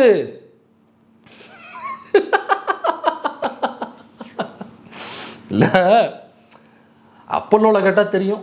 இந்த மனுஷந்திரங்கிற முண்டக்கலப்பை நம்மளை பார்த்து நாம் ஆபாச பொறுக்கிக்கலாம், நாம் இணைய அடியாட்கலாம். இவனுங்க ஒரு இணையத்தில் 10 ஐடியாக்களை ஓப்பன் பண்ணி வைங்க அப்படின்னு அந்த கட்சியில் உள்ள ஒரு பொறுப்பாளர், ஒரு பெண் பொறுப்பாளர், ஐடிவின் பொறுப்பாளர், அவங்க அந்த ஐடிவின் கூட்டத்தில் அவங்க பேசுகிறாங்க, ஒவ்வொருத்தரும் 10 ஐடிக்களை ஓப்பன் பண்ணுங்கன்றாங்க. 10 ஐடிக்களை ஓப்பன் பண்ணி கட்சி சொல்கிறதுங்கிறது ஒரிஜினல் ஐடியில் போடுங்க, மற்ற ஐடிக்களில் நீங்கள் விருப்பப்பட்டதை நீங்கள் போடுங்க அப்படிங்கிற மாதிரி மறைமுகமாக இன்ஸ்ட்ரக்ஷன் கொடுக்குறாங்க. ஒரு ஆளுக்கு எதுக்குங்க 10 ஐடி? இப்போ ட்விட்டரில் இருந்தாக்கா ஒரு ஆளுக்கு ஒரு ஐடி, என் முகத்தை போட்டு என்னுடைய யூடியூப் ரூட்டர்ஸ் அப்படிங்கிற ஐடி, எனக்கு என்ன தோணுதோ தப்போ சரியோ அது தவறுனா திருத்திக்க போகிறோம், சரி நாங்கள் போட போகிறோம், அவ்வளோதான். அப்போ ஒரு ஐடி நான் என்ன நினைக்கிறேங்கன்னு போடுறதுக்கு ஒரு ஐடி இருந்தால் போதும், எதுக்கு 10 ஐடி? இப்போ மற்ற 9 ஐடி இருக்குனாக்கா மற்ற கட்சியை சார்ந்த நபர்கள், பெண்கள் யாராவது பேசும்பொழுது அவங்களை குறித்து, அவங்க வீட்டில் உள்ள பெண்களை குறித்து ஆபாசமான தனிப்பட்ட தாக்குதல்களை செய்ய வேண்டும் என்பதற்காக தான் மற்ற 9 ஐடி. யோக்கியவானுக்கு இருட்டில் என்ன வேலைன்னு நான் கேட்குறேன். 9 ஐடிங்கிறது இருட்டில் இருந்து வேலை பார்க்குறது. நீ யோக்கியனாக்கா பகலில் இருந்து வேலை பாரு, சொந்த ஐடியில் வேலை பாரு. முக்கியமாக சொன்னது அவங்க எண்ணிக்கையில் அதிகமாக இருக்காங்க. 10 ஃபேக் ஐடி ரெடியாக வச்சுக்கோங்க. இப்போவே நான் சொல்கிறேன், 5 நம்பர் வாங்கிக்கோங்க, 5 மொபைல் ஃபைல், 10 தொகுதி கணக்குகள், எது வேணா போடுங்க, நோ ரெஸ்ட்ரிக்ஷன்ஸ். அப்போ சொந்த கட்சியவை எப்படி தயார்படுத்துறாங்கனாக்கா, ஒருத்தரும் 10 ஐடியா கிரியேட் பண்ணு, இன்னைக்கு இவனை போய் ஆபாச தாக்குதல் பண்ணு, இன்னைக்கு இவனை பற்றி ஆபாச கட்டுரைகள் எழுது ஃபேக் ஐடியிலேருந்து, இன்னைக்கு இவனை பற்றி மார்ஃபிங் பண்ணி அவங்க வீட்டில் உள்ள பெண்களை பற்றி மார்ஃபிங் பண்ணி எல்லா இடத்துலையும் போய் போஸ்ட் பண்ணு. இதை வருண் ஐபிஎஸ்ஸே அவர் ரிப்போர்ட்டில் கொடுத்துருக்காரு. கைது பண்ணவனுடைய ஃபோனில் அந்த கட்சியில் உள்ள சாட்டை துறைமுருகன், இடும்பானங்கார்த்தி போன்றவர்கள் அந்த வாட்ஸ்அப் குரூப்பில் இன்னைக்கு இவரை அட்டாக் பண்ணணும்னு சொல்லிட்டு ஒரு வாட்ஸ்அப் குரூப்லையும் பல 100 பேரில் பல 1000 பேரில் சேர்த்து வச்சு அந்த வாட்ஸ்அப் குரூப்பில் காலில் போய் இன்னைக்கு இவரை இப்படி ஆபாச தாக்குதல் செய்ய வேண்டும். அப்படியாக வருண் ஐபிஎஸ் அவர்கள் தொடர்ந்து ஆபாச தாக்குதலுக்கு உள்ளானார். ஐபிஎஸ் ஆஃபீஸருங்க அவர், அவங்க மனைவி அவங்களும் ஐபிஎஸ் ஆஃபீஸரு. அவரே இந்த ஆபாச தாக்குதலுக்கு பயந்து போய் தன்னுடைய சோசியல் மீடியா அக்கௌண்ட்டை டீஆக்டிவேட் பண்ணிட்டு போயிட்டார். ஒரு ஐபிஎஸ் ஆஃபீஸர், எல்லா அதிகாரமும் அவர்கிட்ட இருக்கு. அவரையே பயமுறுத்துகிற அளவுக்கு ஒரு மன ரீதியாக அவரை அச்சுறுத்தும் அளவுக்கு இந்த ஆபாச ஐடிவின் நாம் தமிழ் கட்சியில் செயல்பட்டுருக்குன்னா, நாமெல்லாம் சாதாரண மனிதர்கள், எந்த அதிகாரமும் இல்லாத சாதாரண மனிதர்கள். இப்போ நம்மளை கூட விடுங்க, நம்ம ஒரு யூடியூப் சேனல் வச்சுருக்கோம், ஏதோ ஒன்றுனாக்கா நம்ம வீடியோவில் பேசுகிறோம், மக்கள்கிட்ட தெரியப்படுத்துகிறோம், இந்த மாதிரி நடந்துருக்குன்னு சொல்கிறோம், அது பல பேருக்கு போய் சேருது.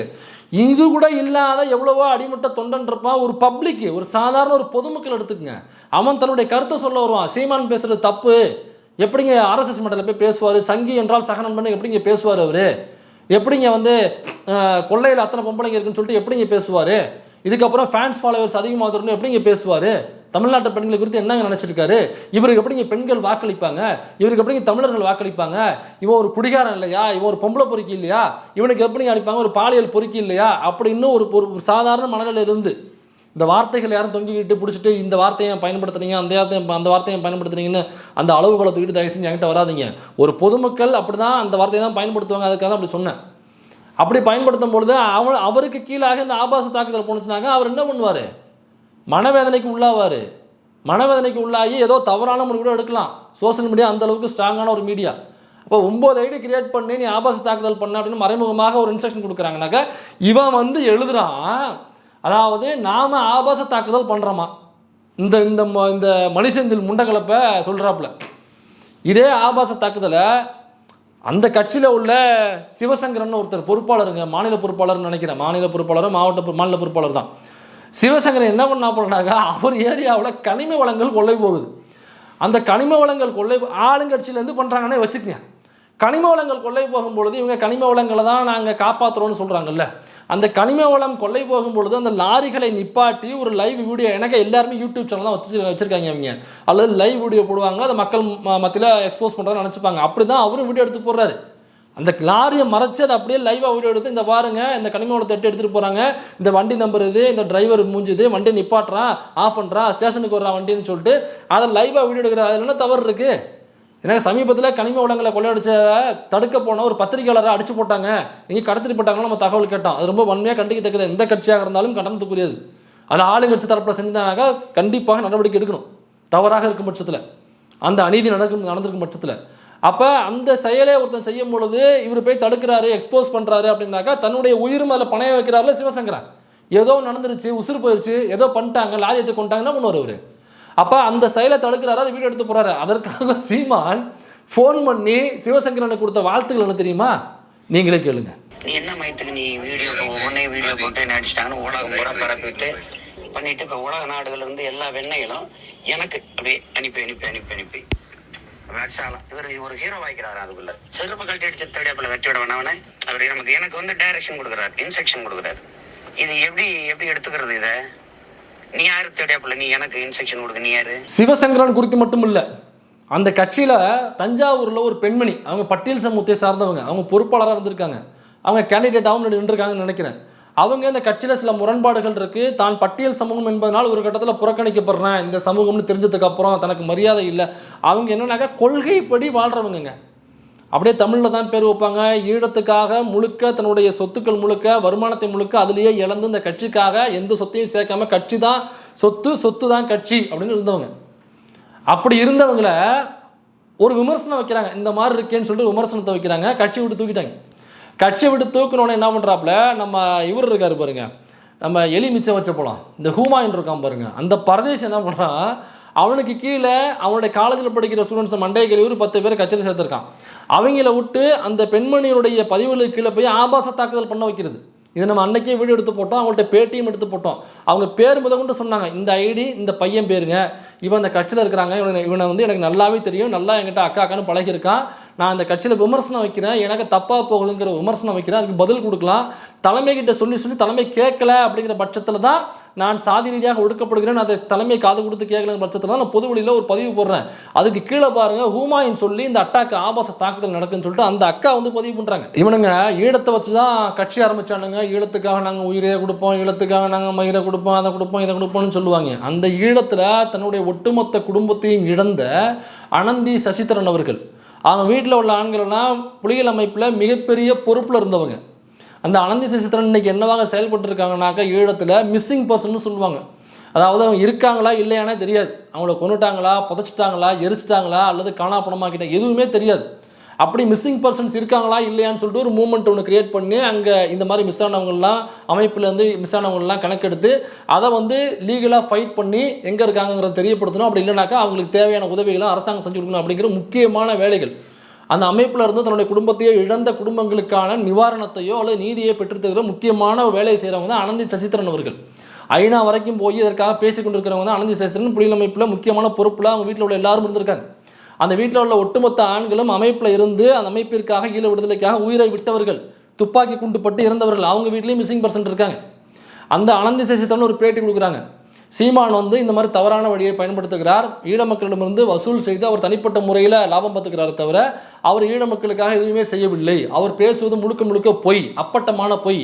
ஏன் இந்த பொய்யை பேச வேண்டும்? எங்கள் தலைவரை இழிவு செய்கிறார், இந்த ஆமக்கறி, பன்னிக்கறி, அந்த கறி, இந்த கறின்னு சொல்லி எங்கள் தலைவரை வந்து இழிவு செய்கிறார், அப்படி ஒருபோதும் இங்கே நடந்ததில்லை, அப்போ இவர் வந்து ராவனுடைய ஏஜெண்டாக செயல்படுகிறார் அப்படின்னு வெளிப்படையாக வந்து விமர்சனம் வைக்கிறாங்க, ஒரு பேட்டி கொடுக்குறாங்க. அடுத்த நாள் என்ன பண்ணுறாங்க, ஒரு மலேசியாவில் வந்து ஒரு காட்டுக்குரங்கு ஒன்று வீடியோ போடும், மொட்டை அடிச்சுட்டு அவனை பார்த்தீங்கன்னா காட்டுக்குரங்கு மாதிரியே இருப்பான். நீங்கள் காட்டில் கொண்டு விட்டிங்கனாக்கா நீங்கள் மேக்கப்லாம் போட தேவையே இல்லை, அந்த காட்டுக்குரங்கு அழகாக தூக்கிட்டு போடும். ஆகா நம்ம குட்டி தொலைஞ்சு கொண்டு வந்துட்டான்னு சொல்லிட்டு ஏதோ ஒரு மிஸ்ஸிங் பர்சன் ஒரு குட்டி இழந்திருக்கும்ல, அங்கே உள்ள ஒரு காட்டுக்குரங்கு அதை அப்படியே தூக்கிட்டு போடுவானே. அப்படியாப்பட்ட அப்பட்டமான ஒரு காட்டுக்குரங்கு மாதிரி இருப்பான். நம்ம மனுஷனாவே நம்ம நினைக்கவே மாட்டோம். கொண்டு போய் ஜூவில் விட்டோம்னாக்கா வெளியில் என்னன்னாக்கா வர்ற குழந்தைங்களாம் ஐயோ காட்டுக்குரங்கு வெளில வந்துருச்சு, ஐயா அதை பிடிச்சி உள்ளே போடுங்க கடிச்சு வச்சிருப்போம்னு சொல்லிட்டு பார்ப்போம். அந்தளவுக்கு அப்பட்டமான காட்டுக்குரங்கு அப்படியே இருப்பான், மேக்கப்லாம் போடாமல். அப்படியாப்பட்ட ஒரு காட்டுக்குரங்குக்கு மொட்டை போட முடியும்னாக்கா அது அவனுக்கு போடலாங்க. அப்படியே மொட்டை அடித்த காட்டுக்குரங்கு மாதிரியே இருப்பாங்க. அவன் மலேசியாவில் வந்து வீடியோ போடுறான், அனந்தி சசிதரன் அவர்களை குறித்து ரொம்ப இழிவாக ஆபாசமாக பேசுகிறான். உனக்கு என்ன புருஷன் செத்துப்பட்டால் உனக்கு மேக்கப் கேட்குதா, உனக்கு பவுடர் கேட்குதா, உனக்கு லிப்ஸ்டிக் கேட்குதா, உனக்கு புது புடவை கேட்குதா? ஏன் புருஷன் இறந்து போயிட்டாங்கன்றதுக்காக அதுக்காக இப்போ அவங்க வந்து புது சேலை அணியக்கூடாதா, தலை சீவக்கூடாதா, லிப்ஸ்டிக் போடக்கூடாதா, பவுடர் அடிக்கக்கூடாதா? இது என்ன கொடுமையாக இருக்குது. இதை சொல்லி ஆபாசமாக அந்த அனந்தி சசிதரன் அவர்களை வேசி என்று அவன் பேசுகிறான். லிட்ரலாக வேசி என்று சொல்கிறான். இதற்கான தமிழ் வார்த்தைகள் வேறு வேறு இருக்கும்ல, அந்த வார்த்தையை சொல்லி திட்டுறான் அவங்கள. இப்போ இந்த கட்சியில் உள்ள ஐயா இறந்து விட்டார் தடா சந்திரசேகரன் அவர்கள், அவர் கட்சியில் முக்கிய பொறுப்பு நாம் தமிழர் கட்சியில். அவர் என்ன பண்ணுறாரு, இந்த காட்டுக்குரங்குக்கு ஃபோன் பண்ணி துப்பி அப்படிதான்டா பேசணும், அவ்வளோ அப்படிதானே திட்டணும், இன்னும் மோசமாக திட்டணும், அப்போதான் எனக்கு உன்னை பிடிக்கும், இன்னும் மோசமாக இவ்வளோ திட்டணும், இந்த மாதிரி யாராவது பேசினாங்கனாக்கா நீ வந்து வீடியோ போடு ரொம்ப நல்லா இருக்குடா, இன்னும் மோசமாக திட்டணும், அப்போ தான் அண்ணன் இன்னும் நல்லா பாராட்டுவேன். அவர் பேசின ஆடியோ இருக்குது, அந்த ஆடியோவை நீங்கள் கேளுங்க. அனந்தி சசிதரன் உனக்கு ஒரு ஊடகத்துல பேசும்போது வாயை கிழிச்சிட்டு பல்லு இடிச்சிட்டு பசாரி மாதிரி பேசுறியா? என் நாய நீயே 3 பேர் நல்லா சாப்பிட்டா கொள்ளுக்கிறியா? பஜார்ல நிக்கிற மாதிரி எல்லோ லைன் கேள் மாதிரி நிக்கிறியா? விபச்சாரி மாதிரி நிக்கிறியா? நீ பல்ல இழிச்சுக்கிட்டீன்னு. பழனி சார், நான் தடா சந்திரசேகரன் வக்கீல் பேசுறேன். பழனி சார், நல்லா இருக்கேன். உங்களோட பதிவெல்லாம் ரொம்ப பிரமாதமா இருந்துச்சு. என்னோட வாழ்த்துக்கள் அண்ட் எனது ஆதரவு எப்பவுமே உங்களுக்கு இருக்கும். நீங்க வந்து உங்களோட பேட்டியை பாக்குறப்போ ரொம்ப ஒரு உற்சாகமா இருக்கும், எனக்கு ரொம்ப ஜாலியா இருக்கும். ஏறி எகிரி அடிப்பீங்க, எந்தவித பயமும் இல்லாமல் பண்ணுவீங்க. அது எனக்கு வந்து போடா மயிருன்னு சொன்னா பிடிக்காது, போடா வெண்ண பாஸ்கெட் மாத்தா உனக்கு கொன்றுவோம்டான்னு சொல்றதான் பிடிக்கும். அதை நான் உங்கள்கிட்ட இது மட்டும் இல்லை, அந்த கட்சியில் உள்ள அந்த மாமா பையன் இருக்கான் பாருங்க, மஞ்சப்பொடி மாமா பையன், அவன் ரஜினிகாந்தனுடைய மகளை குறித்து எவ்வளவு ஆபாசமாக பேசியிருக்கான் தெரியுமா? அதை கேளுங்க. ரஜினிகாந்த் தெரியுமா? சொல்லு. உன்னையெல்லாம் உங்க ஆத்தா கன்னிப்பால் விட்டு கொண்டிருந்தா இந்த நிலைமை இருக்காரா உங்க ஆத்தா? உம்மா உம்மா உம்மா உன் மகன் சௌந்தர்யா கல்யாணம் கொடுத்த பிள்ளை கல்யாணம் கட்டி கொடுத்தது வந்து தாலி எடுத்து வந்து எவன் கூட இருக்கானே தெரியல. அதை கண்டிக்க மக்கள் உனக்கு மகா மூத்த மருமகத்தை ஐஸ்வர்யாவுக்கு பிறந்த பிள்ளை யாருன்னு எங்க அண்ணன் சிந்து ஒரே ஒரு பேட்டி கொடுத்தாங்கன்னா ஒட்டுமொத்த குடும்பம் நாண்டுகிட்டாலும் சாகணும், நாண்டுகிட்டு சாகணும்னா. இதுதான் கட்சியில் உள்ள பொறுப்பாளர் பொது வெளியில் மக்கள் மத்தியில் ரஜினிகாந்துங்கிறவர் ஏதோ அவர் அரசியல் கட்சி ஆரம்பிக்க போகிறார் அப்படின்னு ஒரு தகவல் வந்தவனையே இவன் எவ்வளோ ஆபாசமாக அப்போல்லாம் பேச்சு அடிபட்டு இருந்துச்சு. அதுக்காக அவரை பற்றி பேசலாம், அவர் வீட்டு பெண்ணை குறித்து பொது வெளியில் தெருவில் நின்று எவ்வளவு ஆபாசமாக பேசலாம் பாருங்க இந்த ஆபாச பொறுக்கி. இது மட்டும் இல்லை, திமுகவில் உள்ள மாவட்ட செயலாளர்கள் குறித்து எவ்வளோ தூரம் ஆபாசமாக பேசியிருக்காங்க. கருணாநிதி ஆசியாவின் பணக்கார 7வது பெரிய பணக்கார, பல பொண்டாட்டி பல பிள்ளை பல வப்பாட்டி, ஊருக்கு மாவட்ட செயலாளர் வப்பாட்டிக்கு பிறந்த பையன். திமுக அதிமுக மாவட்ட வப்பாட்டிக்கு பிறந்த பையன் தான், கூட்டு கொடுத்த பையன் தான். ஊருக்கு நம்ம வெளிப்படையே சொல்லுவோம்ல, இதை மயில பிடிக்கிறாங்களா. ரஜினி அவர்களுடைய மகளை பற்றி மட்டுமல்ல, ரஜினியை பற்றி அவருடைய பிறப்பை குறித்து அவ்வளவு இழிவாக பேசினார். யார் நம்ம மஞ்சப்பொடி மாமா பையன். இதெல்லாம் பார்த்துட்டு ரஜினி ரசிகர்கள்லாம் எப்படி சைலண்டாக இருக்காங்கன்னு நமக்கு தெரியல. அது ரஜினி வந்து தமிழன் அப்படின்னு தன்னை அடையாளப்படுத்திக்கிறார். அப்போ என்ன சொல்கிறான், நீ எப்படா தமிழனாவ? அப்போ ஒன்று எங்கள் தாத்தா தப்பு பண்ணிருக்கணும் அல்லது கோத்தா தப்பு பண்ணிருக்கணும் அப்படின்னு ரொம்ப பச்சையாக பேசினான். அதையும் நீங்கள் கேளுங்க. கேட்குறீங்க அண்ணன் கோச்சுக்குவாங்க, நீ பச்சை மராட்டிய மண்ணில் பிறந்த நீ பச்சை தமிழர்னா எங்க தாத்தா தப்பிச்சதுக்கான அர்த்தம், இல்லைன்னா உங்க ஆத்தா தப்பிச்சதுக்கான அர்த்தம். ரெண்டுல ஏதோ இருக்கு. என் தாத்தா யாரோ திருநெல்வேலியில இருந்து கிளம்பி என் தாத்தா ஏதோ 50 வருஷம் முன்னாடி போக்குவரத்துமா இருந்திருக்கான் ஒண்ணு, இல்லைன்னா உங்க ஆத்தா அங்க வந்திருக்கா. என்னடா இந்த மணிசெந்தலோட நொன்னா இருக்கான் பாருங்க, இந்த பாலியல் பொறுக்கி. அவன் பொட்டம்மான் அப்படிங்கிற ஒரு புலிகள் அமைப்பில் பிரபாகரனுக்கு அடுத்த லெவலில் இருந்தவர் தான் பொட்டம்மான் அவர்கள். ஸோ அந்த பொட்டம்மான் அவர்கள் குறித்து இவன் பேசின ஆடியோ பயங்கர வைரல் ஆனிச்சு. அப்போ தான் நிறைய பேர் கட்சி விட்டு வெளில வந்தாங்க. ஒருவேளை பொட்டம்மான் அவர்கள் மீது விமர்சனம் இருக்கலாம், யார் மேலேயும் விமர்சனம் இல்லாமல் இருக்காது. அந்த விமர்சனத்தை விமர்சனமாக சொல்கிறது வேற. இந்த குடிகார நாய் புல் போதையை போட்டு பொட்டம்மான் அவர்கள் குறித்து என்ன பேசணும் தெரியுமா? பொட்டம்மானே மயிர் எனக்கு, பொட்டம்மானே மயிர் எனக்கு, பொட்டம்மானே மயிர் எனக்கு. இது பொட்டம்மான் அவர்கள் குறித்து மட்டுமில்ல, பிரபாகரன் அவர்களுடைய அண்ணன் மகன் ஒருத்தர் இருக்கார், கார்த்திக் நினைக்கிறேன் அவர் பேர். அவர் இடையில நிறைய பேட்டிலாம் கூட கொடுத்தாரு. இன்னமும் இருக்கார், பிரபாகரனுடைய சொந்த அண்ணன் பையன். அவர் இடையில சீமானுக்கு எதிராக நிறைய பேட்டி கூட கொடுத்தாரு. அப்போ அவர் குறித்து பேசும்பொழுது என்ன தெரியுமா சொன்னால், மோசமான கெட்ட வார்த்தையை பயன்படுத்தி அவருடைய பிறப்பை இழிவுபடுத்தி அவன் பேசின ஆடியோ இருக்குது. யார் இந்த சீமான் என்கிற பாலியல் பொறுக்கி குடியார நாய் பேசின ஆடியோ இருக்குது. அதனால் இவ்வளோ பேச வேண்டிய அவசியம் இல்லை. இந்த கட்டுரையை படித்தவங்களுக்கே தெரியும். எல்லாரும் 9 வாரத்தையும் ஓப்பன் பண்ணி வச்சுட்டு சிரிச்சிருப்பீங்க. நம்ம இவ்வளோ எக்ஸ்ப்ளனேஷன் வீடியோ போட வேண்டிய அவசியமே இல்லை. இருந்தாலும் என்ன பண்ணுறது, நம்ம மணிசெந்தல்னா டெல்டாக்காரரு, அவர் போட்டார், அவரை மதித்து அவருக்கு ஒரு வீடியோ போடுவேன். ஏன்னா என்னைக்காவது எவனாவது ஒன்று மதிச்சிருப்பானா? தான் உன்னை மதித்து இவ்வளோ ஒரு லென்த்து வீடியோ கம்பைலேஷனாக போடுறேனாக்கா உன் மீது எனக்கு எவ்வளோ அன்பு இருக்குங்கிறத நீ புரிஞ்சுக்கணும் அப்படிங்கிறதுக்காக தான். அதனால் அண்ணன் அடுத்ததாக பேராகிராஃபில் என்ன எழுதியிருக்காருன்னா, யூடியூப் தம்ப்நெயிலில் தொடங்கி, யூடியூப் தம்ப்நெயில்னாக்கா ஓகே நம்ம மனோஜ் கரிகாலன் தான், வேறு யாரும் யூடியூப் தம்ப்நெயில் ஸ்பெஷலிஸ்ட் கிடையாது. யூடியூப் தம்ப்நெயிலில் தொடங்கி காணொளிகள் உட்பட பலவற்றிலும் நாங்கள் அரசியலில் பங்கேற்கிறோம், அவர்களுக்கு எதிரான கருத்தை பேசுகிறோம் என்ற ஒரே காரணத்திற்காக அரசியல் பங்கேற்பில் இல்லாத அண்ணன் சீமான் அவர்களது மனைவியான எங்களது அந்நியாரை, எங்கள் குடும்ப பெண்களை மிக இழிவாக பேசுகின்ற காணொளிகள் பரப்புகிற அயோக்கியத்தனத்தை தமிழக அரசியல் தலைமை வேடிக்கை பார்ப்பது என்பது அவமானகரமானது அப்படின்னு சொல்லிட்டு எழுதியிருக்காப்புல. இதை படிக்கும் பொழுது ஒன்று தான் தெரிய வருது. இதை போட்டு ப்ராக்கெட்டில் ஒன்று போடணும், பதிவர் மைனரின் கால்களை தனது கண்ணீரால் கழுவுகிறார் அப்படின்னு. இந்த ஸ்கிரிப்டில் எழுதும் பொழுது ப்ராக்கெட்டில் போட்டிருப்பாங்க, நாடகத்துக்கு எழுதும்போது சிரிக்கிறார் அழுகிறார் அப்படின்னு போட்டிருப்பாங்களா, அந்த மாதிரி இதில் ஒரு வரைக்கும் ப்ராக்கெட்டில் பதிவர் அழுகிறார், பதிவர் கண்ணீரை துடைக்கிறார், பதிவர் இருமுகிறார், பதிவர் விம்முகிறார், பதிவர் கடகடவன கண்ணீரை கொட்டுகிறார் அப்படின்னு கண்களை குளமாக்கிய பதிவு அப்படின்னு தான் போடல. மற்றபடி இது முழுக்க அப்படி தான். இதுக்கு நீ என்ன தெரியுமா செய்யணும்? இப்போ நீ சொன்ன இல்லை யூடியூப் தம்ப்நெயில் வைக்கிறாங்க, பெண்களை ஆபாசமாக பேசுகிறாங்க, இதெல்லாம் எனக்கு நீ செய்ய வேண்டியது ஒன்று தான். ஆக்சுவலாக இந்த கட்டுரை எழுதி முடிச்சுட்டு இதை தான் மணிசெந்தில் நீ செய்ய வேண்டாம். ஏன்னாக்கா இது செய்யாமலே அப்படி தான் இருக்குது. இந்த கட்டுரையை படிக்கும் பொழுது அப்படி தான் இருக்குது, அதுக்கான ரியாக்ஷன் தான் இது. இந்த கட்டுரையை படிக்கும் பொழுது அப்படியே நீங்கள் வேர்டில் தூக்கி போட்டு திராவிடத்துக்கு பதிலாக நாம் தமிழர் கட்சியையும், நாம் தமிழர் கட்சிக்கு பதிலாக திராவிடம் அப்படிங்கிற பேரை மாற்றிட்டு கீழே மணிசெந்தில் தூக்கிட்டு மைனர்னு போட்டோம்னாக்கா அப்படியே இந்த கட்டுரை உங்களுக்கு பொருந்தும். இது ஒரு கற்ற மச்சன்னு எழுதி வச்சிருக்கேன். ஏண்டா மனுஷந்தில் எழுத நீ ஒழுங்காக எழுதியிருக்கணும். இதெல்லாம் படிக்கும். என்னன்னாக்கா நான் இப்போ படித்தேன்ல மொதல் பேராகிராஃபில் எழுதுனது தான். அதுதான் எல்லா பேராகிராஃப்லேயும் அரசியலுக்கும் எங்களுக்கும் சம்பந்தம் இல்லா குடும்ப பெண்களே பேசுகிறார்கள். இதை கேட்க ஆள் இல்லையா? ஐயோ நீங்கள் பெண்கள் அமைப்பு வரமாட்டீங்களா? ஐயோ யாராவது வரமாட்டீங்களா? எங்களை காப்பாற்றுறதுக்கு ஆளே இல்லையா? டேய் மணி, நான் என்ன அடிக்கவே ஆரம்பிக்கல மணி, நான் என்ன அடிக்கவே ஆரம்பிக்கல. 15 வருஷமாக நீ மேடை போடுற இல்லை, 4000 மேடை போட்டிருப்பீங்க இல்லை 15 வருஷத்தில். திராவிடத்துக்கு எதிராக, பெரியாருக்கு எதிராக ஒட்டுமொத்தமாக நம்பர் எடுத்தோம்னாக்கா 4000 மேடையிலையும் அதே தானே திரும்ப பேசியிருப்பீங்க. நாங்கள் போட்டது வெறும் 4 மேடை மணி. யோசிச்சு பாரு, 4 மேடை தான் நாங்கள் போட்டிருக்கோம். நீ போட்டது 4000 மேடை. 4000 மேடை போட்டு நாங்கள் ஏதாவது கதறணுமா? 4 மேடை போட்டால் ஏன் இவ்வளோ கதற? நான் ஏற்கனவே என்னுடைய பழைய வீடியோக்களை பார்க்குறவங்களுக்கு தெரியும். அப்போவே நான் சொல்லியிருப்பேன், ராஜா 2 நிமிஷம் சேர்த்தாப்பில் யோசனாக உன் கட்சி காலின்னு சொல்லியிருப்பேன். பார்த்தவங்களுக்கு புரியும், நான் சொன்னது அவங்களுக்கு தெரியும். இப்போவும் சொல்கிறேன், இன்னும் சேர்த்தாப்பில் 4 கூட்டம் போட்டோம்னாக்க உன் கட்சி காலி. இதுக்கே இந்த கதறீங்க. அதுலேயும் இந்த மனுஷன் தெரிஞ்சனாக்கா கட்சியில் என்ன பொறுப்பில் இருக்காருன்னா வழக்கறிஞர் மாநில ஒருங்கிணைப்பாளர். இது என்னன்னாக்கா வழக்கறிஞர் மாநில ஒருங்கிணைப்பாளர்னா என்ன வேலை தெரியுமா அவருக்கு? நம்ம அண்ணன் எங்கேயாவது கையை பிடிச்சி எடுத்துருவாப்புல, அல்லது உச்சக்கட்டத்தில் மதுரையில் ரூம் போட்டு ஏதாவது கசம்சா பண்ணிடுவாப்புல, அப்புறம் கேஸ் ஆகும், வலசவாக்கத்துக்கு வரும். அப்போ இந்த வழக்கறிஞர் அணியை ஒருங்கிணைத்து ஒன்று திரட்டு போய் அந்த பாலியல் குற்றத்துக்காக போனவங்க அண்ணனை பெயில் போட்டு தூக்கிட்டு வர்றது. இதெல்லாம் ஒரு பொழப்பு, இது ஒரு பொறுப்பு.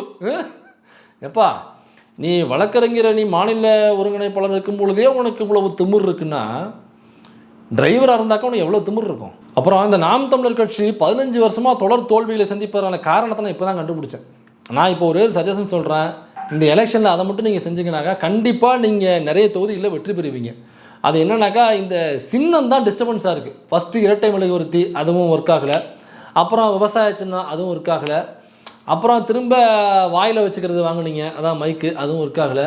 அப்போ திரும்பவும் விவசாய சின்னம் வாங்கியிருக்கீங்க, இப்போ அது ஒர்க் ஆகாது. தான் ஏற்கனவே ப்ராக்டிஸ் பண்ணிட்டீங்களே, ஒர்க் ஆகலை. நான் இப்போ ஒரு சின்னம் சொல்கிறேன், அந்த சின்னத்தை வாங்கினீங்கனாக்கா காலை கண்டிப்பாக நீங்கள் ஜெயிப்பீங்க. கண்டிப்பாக நீங்கள் ஜெயிக்கிறீங்கன்னு நினைப்பாரு. அது என்ன சின்னம் தெரியுமா? டிரைவர் சின்னம். டிரைவர் சின்னம் வாங்குங்க, பயங்கர ரீச். அது பாருங்கள், கூராமாசன்லேருந்து எல்லார்ட்டையும் கருப்பொன்னையை பண்ண மேடலில் சொல்கிறார், எல்லார்ட்டையும் இந்த சின்னம் ரீச்சாக இருக்குங்க.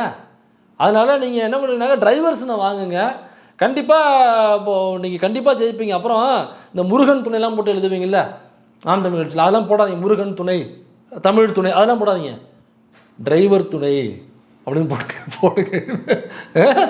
இருடா மனுஷந்தில் டிரைவர்கிட்ட சொல்லி உன்னை என்ன பண்ணுற மாதிரி உன்னைய. அதாவது இந்த ஒட்டுமொத்த கண்ணீர் கடிதத்தில் அவர் என்ன சொல்ல வர்றாருன்னா, நம்ம சீமானு போதையை போட்டு புல் போதையில் மாலதைக்கு போன போட்டு சொல்லுங்கள். இப்போ யூடியூப் ருட்டர்ஸு, இந்த அகர மனோஜ், இவங்களுக்கெல்லாம் எனக்கு என்ன நோய், நான் என்ன பண்ணேன், நான் என்ன நீங்களே சொல்லுங்கள், நான் என்ன தான் தவறு பண்ணேன் சொல்லுங்கள். நீங்கள் சொல்லுங்கள், உங்கள் மனசான்று சொல்லு, நான் என்ன தான் தவறு பண்ணேன்னு சொல்லுங்கள். நான் இந்த மனோஜுக்கும் மைனருக்கும் நான் என்ன துன்பம் செஞ்சேன், என்ன துயனை செஞ்சேன் அப்படின்னு கேட்டான்ல, அதைத்தான் 10 பக்கத்தில் எழுதி வச்சுருக்கான். மைனரும் மனோஜும் கடிகாலனும் சேர்ந்து எங்களை அளவிடுறாங்க.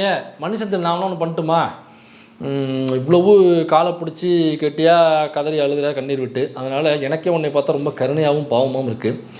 வேணா அடுத்தடுத்த கூட்டங்களில் வலிக்காமல் வேணா அடிக்கட்டுமா, அது வேணால் நான் செய்கிறேன். இந்த நாம் தமிழர் கட்சி கும்பல் எவ்வளோ பெரிய அறிவாளின்னா, இந்த இப்போ ஒரு தேர்தல் எலெக்ஷன் வருது அப்படின்னாக்கா தேர்தலுக்கான தேதி அறிவிப்பாங்கள்ல, அன்னையிலேருந்தே பதட்டம் தொத்திக்க ஆரம்பிச்சிடும். அன்னையிலேருந்தே பெரிய கொண்டாட்டமாக மாறிடும். அந்த தேர்தல் தேதி என்னைக்கு அறிவிக்கிறாங்களோ அது, அப்போ அறிவித்த தேதி வர்றதுக்குள்ளே, அறிவித்ததுக்கு அப்புறம் என்ன பண்ணுவாங்கனாக்கா எலெக்ஷன் கேம்பெயினுக்கான வேலைகளை தொடங்கணும். அப்புறம் அந்த தேர்தல் வாக்குறுதிகளை ரெடி பண்ணணும், மக்களை போய் பார்க்கணும், கூட்டணி கட்சிக்குள்ளே ஏதாவது குழப்பங்களை உண்டு பண்ணணும், ஆப்போசிட்டில் எலெக்ஷன் நேரத்தில் ஏதாவது சாதி பிரச்சனை உண்டு பண்ணி ஒரு சாதியினுடைய வாக்கு இந்த பக்கம் திருப்பணும், அந்த பக்கம் போகிற சாதிய வாக்குகள் இந்த பக்கம் பரட்டி விடணும். அப்புறம் அந்த கடைசி கட்ட நேரத்தில் பூத்தில் சில வேலைகள் செய்யணும். இப்படி பல வேலைகள் இருக்கும் சரிங்களா. பல வேலைகள் செஞ்சு தான் ஒரு கட்சி வெற்றி நோக்கி நகர்ந்து போகும். எவ்வளவு நாட்கள், எவ்வளவு செலவுகள், எவ்வளவு மனித மூளைகள், அறிவுகள் அதுக்குள்ளே திரண்டு தான் அந்த எலெக்ஷனை கொண்டு போய் முடிப்பாங்க. ஆனால் இந்த அறிவு ஜீவிகள் என்ன பண்ணுறாங்கன்னா, வெறும் 1 நிமிஷத்தில் எலெக்ஷனை முடிச்சிட்டானுங்க. வெறும் 1 நிமிஷம் எலெக்ஷன் முடிஞ்சு போச்சு. அது என்னென்னு கேட்குறீங்களா? அந்த கருமத்தை நீங்களே பார்த்து தொலைங்க. தமிழ்நாட்டை தமிழர் ஆளணும் நாங்கள் முன் வைப்போம். அவர் ஒருவர் நான் இந்தியன் எனக்கு ஓட்டு போடுங்கம்பாரு. சுதந்திர காலத்துக்கு முன்னாடி சிவாஜி எங்கள் மண்ணை ஆண்டான், நீ இப்போ மராட்டிய சிவாஜி இந்த மண்ணை வந்து ஆளுவியா அப்படின்னு கேள்வி நாங்கள் முன் வைப்போம். அப்போ வந்து நிற்கும் நாம் தமிழர் வெர்சஸ் நான் தமிழர்னு நிற்கும். புரியுது? அவங்க என்ன நான் தமிழர் நாம் தமிழரா அப்படின்னு வந்து நிற்கும். நாங்கள் ஆளுவோம்மா, நான் ஆளுவோம்மா, போட்டு பார்ப்போம்மா. இதுதான் இப்போ அந்த நிலைமைக்கு. இவன் தான் எவ்வளோ பெரிய அறிவாளின்னா இவங்க அண்ணன் இவனுக்கு மேலே பெரிய அறிவாளியாக இருக்காங்க. அதான் தேர்தல்னு வந்துட்டாக்கா வியூகங்களை வகுப்பாங்க. இவங்க அண்ணன் என்ன தெரியுமா உட்காந்து பண்ணிகிட்டு இருக்கான், மெட்டுக்கு பாட்டு போட்டு உட்காந்துருக்காப்புல. தேர்தலுக்கு போகிற இடத்துலலாம் மயக்க பிடிச்சிக்கிட்டு மெட்டுக்கு பாட்டு போட்டு பாடல் பாடுறது. ஏதாவது கல்லூரிகளை பேச கூப்பிட்டாக்கா அங்கே போய் மாணவர்களை ஏதாவது வழிப்படுத்தணும், நெறிப்படுத்தணும், அரசியல்படுத்தணும், சித்தாந்தப்படுத்தணும், அதெல்லாம் இல்லை. அங்கே போய் நின்றுட்டு வட்ட வட்ட பாறையில் வரகரிசி தீட்டையில் இந்த பாட்டை கேட்டு மாணவர்கள் என்ன பண்ண போகிறாங்க? இல்லை ஏதாவது அறம் சார்ந்த விஷயங்கள் இருக்கா? அல்லது இந்த பாட்டுக்குள்ளே தமிழருடைய பண்பாடு இருக்குது, கலாச்சாரம் இருக்குது, தமிழருடைய தமிழ் மொழியோட இலக்கியம் இருக்குது, இலக்கணம் இருக்குது, அப்படி ஏதாவது கருமாந்திரம் இருக்கா? வட்ட வட்ட பாறையில் வரகரிசி தீட்டையில் அத்தை சொந்தமுள்ள அத்தா மகளை தக்கமுக்கு திக்கு தாளம் அப்படிங்கிறதுல என்ன மசத்துக்கு இந்த பாட்டை போய் மாணவர் மத்தியில் பாடினேன்னு கேட்குறேன். எலெக்ஷன் அப்போ பாருங்க, வந்தே வந்தே மாதரம் ஏன் மாதரம் வந்தே வந்தே. இவங்க அண்ணன் இவனை விட பெரிய புத்திசாலி. எனக்கு என்னென்னா கக்கூஸில் உட்காந்துருக்கும் பொழுது சில இடங்களில் ரொம்ப கஞ்சட்டடாக இருக்கும், கன்ஜஷனாக இருக்கும். அந்த இடம் ரொம்ப சின்னதாக இருக்கும், குறுகலாக இருக்கும். அங்கே டாய்லெட்டில் உட்காந்துக்கிட்டு ஃப்ளஷ்ஷை வந்து வழக்கமாக இந்த பக்கம் வைப்பாங்க. சில இடங்களில் பார்த்தீங்கன்னாக்கா அவங்க இஷ்டத்துக்கு எங்கே இடம் இருக்கோ அங்கே வச்சுருப்பாங்க. இங்கே இருக்கும், இங்கே பார்த்தோம்னா ஃப்ளஷ் இருக்காது, இங்கே இருக்கும். சில பேர் இங்கே குண்டுக்கு பின்னாடி வச்சுருப்பாங்க. அதை எப்படி எடுக்கிறது, அதை எப்படி எடுக்கிறது நான். சில பேர் அங்கிட்ட வச்சுருப்பாங்க. அப்போ எடுத்து அதை வாஷ் பண்ணுறதுக்கு ஃப்ளஷ்ஷை கொண்டு போய் திருப்ப முடியாது, நம்ம நகர்த்தணும், இல்லை அதை பிடிச்சி இழுக்கணும். இப்படி அதுக்கு கூட நான் எப்படி எடுத்துகிட்டு வர்றதுன்னு 2-3 நிமிஷம் யோசிப்பேன். என்ன பண்ணலாம், எப்படி திருப்பி இந்த ஃப்ளக்ஸை யூஸ் பண்ணுறதுன்னு. அந்த நேரம் கூட உங்களை காலி பண்ணுறது நான் யோசிக்கவே மாட்டேன். சரியா? அந்த நேரம் கூட உங்களை காலி பண்ணுறதுக்கு ஆகாது, தெரிஞ்சால் ஆகாது. நான் என்ன அடிக்கவே ஆரம்பிக்கல, இதுக்குள்ளே அலற ஆரம்பிச்சுட்டேன். இதுக்கப்புறம் தான் நான் வீடியோ போகிறதுக்கு யோசிக்கணும். உனக்கு இப்போ சும்மா ட்ரையல் தான் பார்த்துக்கிட்டு இருக்கேன். இதுக்கே இந்த அழுகு அழுது 4 கூட்டத்துக்கே 40 பக்கத்தில் ஒரு கட்டுரை எழுதி கண்ணீர் கடிதத்தை தீட்டிருக்கேன். உன்னையெல்லாம் நம்பி நான் ஏதோ நினச்சிட்டு வந்தேன்டா. சரி, இவங்க கூட பயங்கரமாக சண்டை போடலாம், ஏன்னா எங்கள் ஐயா எச்ராஜாவோட வாய் கொண்டுக்கிட்டு போய் படுத்துக்கிட்டாப்புல, இனிமேல் நான் அட்மிட் ஆக்ஷன் போட முடியாது, அவர் ஏதாவது கண்டென்ட் கொடுப்பாப்புல, அவரும் இல்லை.